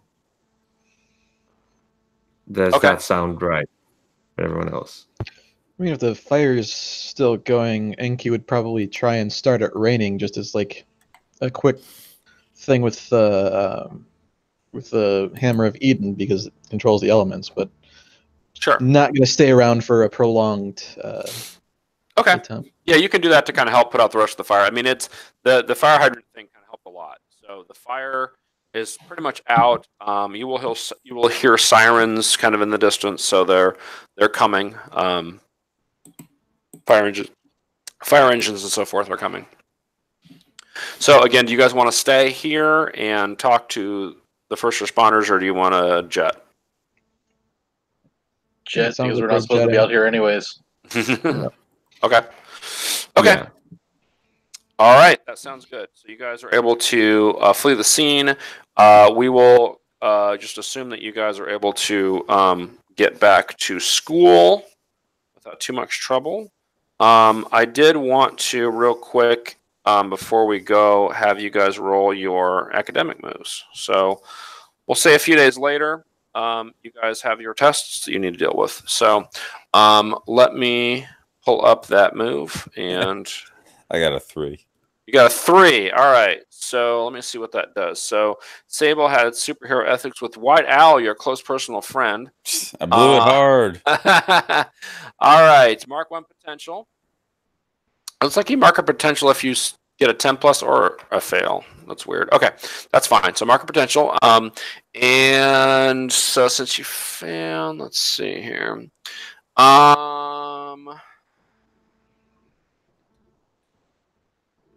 Too busy helping others. Yeah, they already have influence over you. So remind me what happens if someone already has influence over you. If they get influence again, I'm trying to remember what happens. Do they move your labels? Look at influence real quick. Yeah. Okay. So they will. The people who care about you will come down on you. Prepare yourself. So that's what White Owl does. So White Owl does care about you, after all, but she's disappointed in your lack of attention to this. So, all right. So they just move one of your labels up and one down, I think. Yep. Okay. So let me look at your labels real quick and see what makes sense here. So I want to move your mundane up and your freak down. Okay. All right. Next person, whoever wants to roll, go for it. I rolled a 9. And that is cluster? Yeah. Okay, so that's your English class. You got a 9 on your play. Well, that's good. So on a 7 through 9, you did all right, but had to sacrifice something to make the cut. So you're going to choose one of these things. You disappointed an adult. You sacrifice your personal life or your social life. You lost a responsibility, or you hurt your academic standing. I'd say either disappointed an adult or hurt my academic standing. Okay. Okay. So I think which one do you want? It's choose. You choose it. So. Let's go with disappointed an adult. Okay, so you give an adult influence over you. Again, this is the same situation with Sable. So, Professor, what's his name? I can't remember his name. Anyway, your mentor guy, for want of a better term, is disappointed in you. He already has influence over you, so he's going to do the same thing. So he's going to shift one of your labels up, one of your labels down. So I think he will shift your mundane down. Because he thinks you haven't been communicating with people. And your freak up. So he thinks you're still not assimilating very well. All right. Next. No, Professor. Why do I not have that? Okay. Anyway, that was Cutlass's. That's right. That's not your main guy. Okay. Anyway, Nikki or Latria? I rolled a 6. Okay. That is a fail. So go ahead and mark potential. So you failed in your Magitech 101 class. So same thing. Oh no, wait a minute. On a failure, I pick something for you.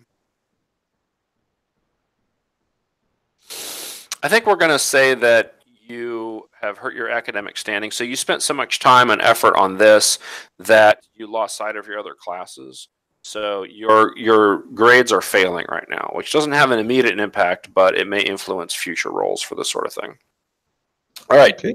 Latria, how's your costume looking? You got a 10. That is awesome. So on 10 plus, you pass with flying colors, you get a potential. Or I shift the. That's right. Or shift shift your was it superior up? I think I'll take that potential because I'm due on an advancement. So. Excellent.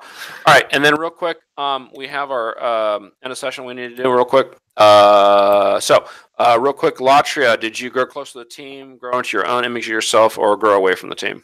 I think continuing my streak of last week, I'm growing to my own image of myself. Like I had help from the team, I had help from some of my friends covering me, but I kind of went through all that, barring the whole flipping the truck and destroying it, the whole like getting through the stadium, having to do maybe some questionable things, but at the end of the day, part of saving my friend and saving some folks and passing the test, be like, all right, I'm everything's coming up, Latria.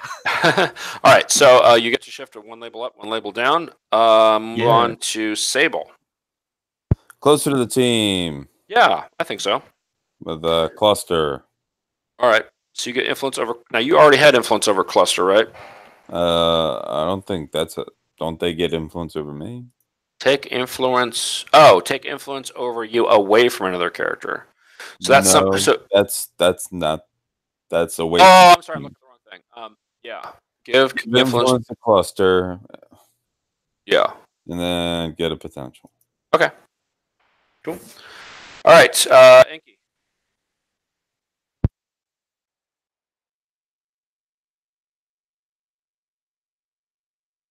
You muted. Sorry, I was muted. I think Enki grew a little bit more into their own image of themselves because, like, this whole going into the old house and handling the situation there just was a little bit affirming.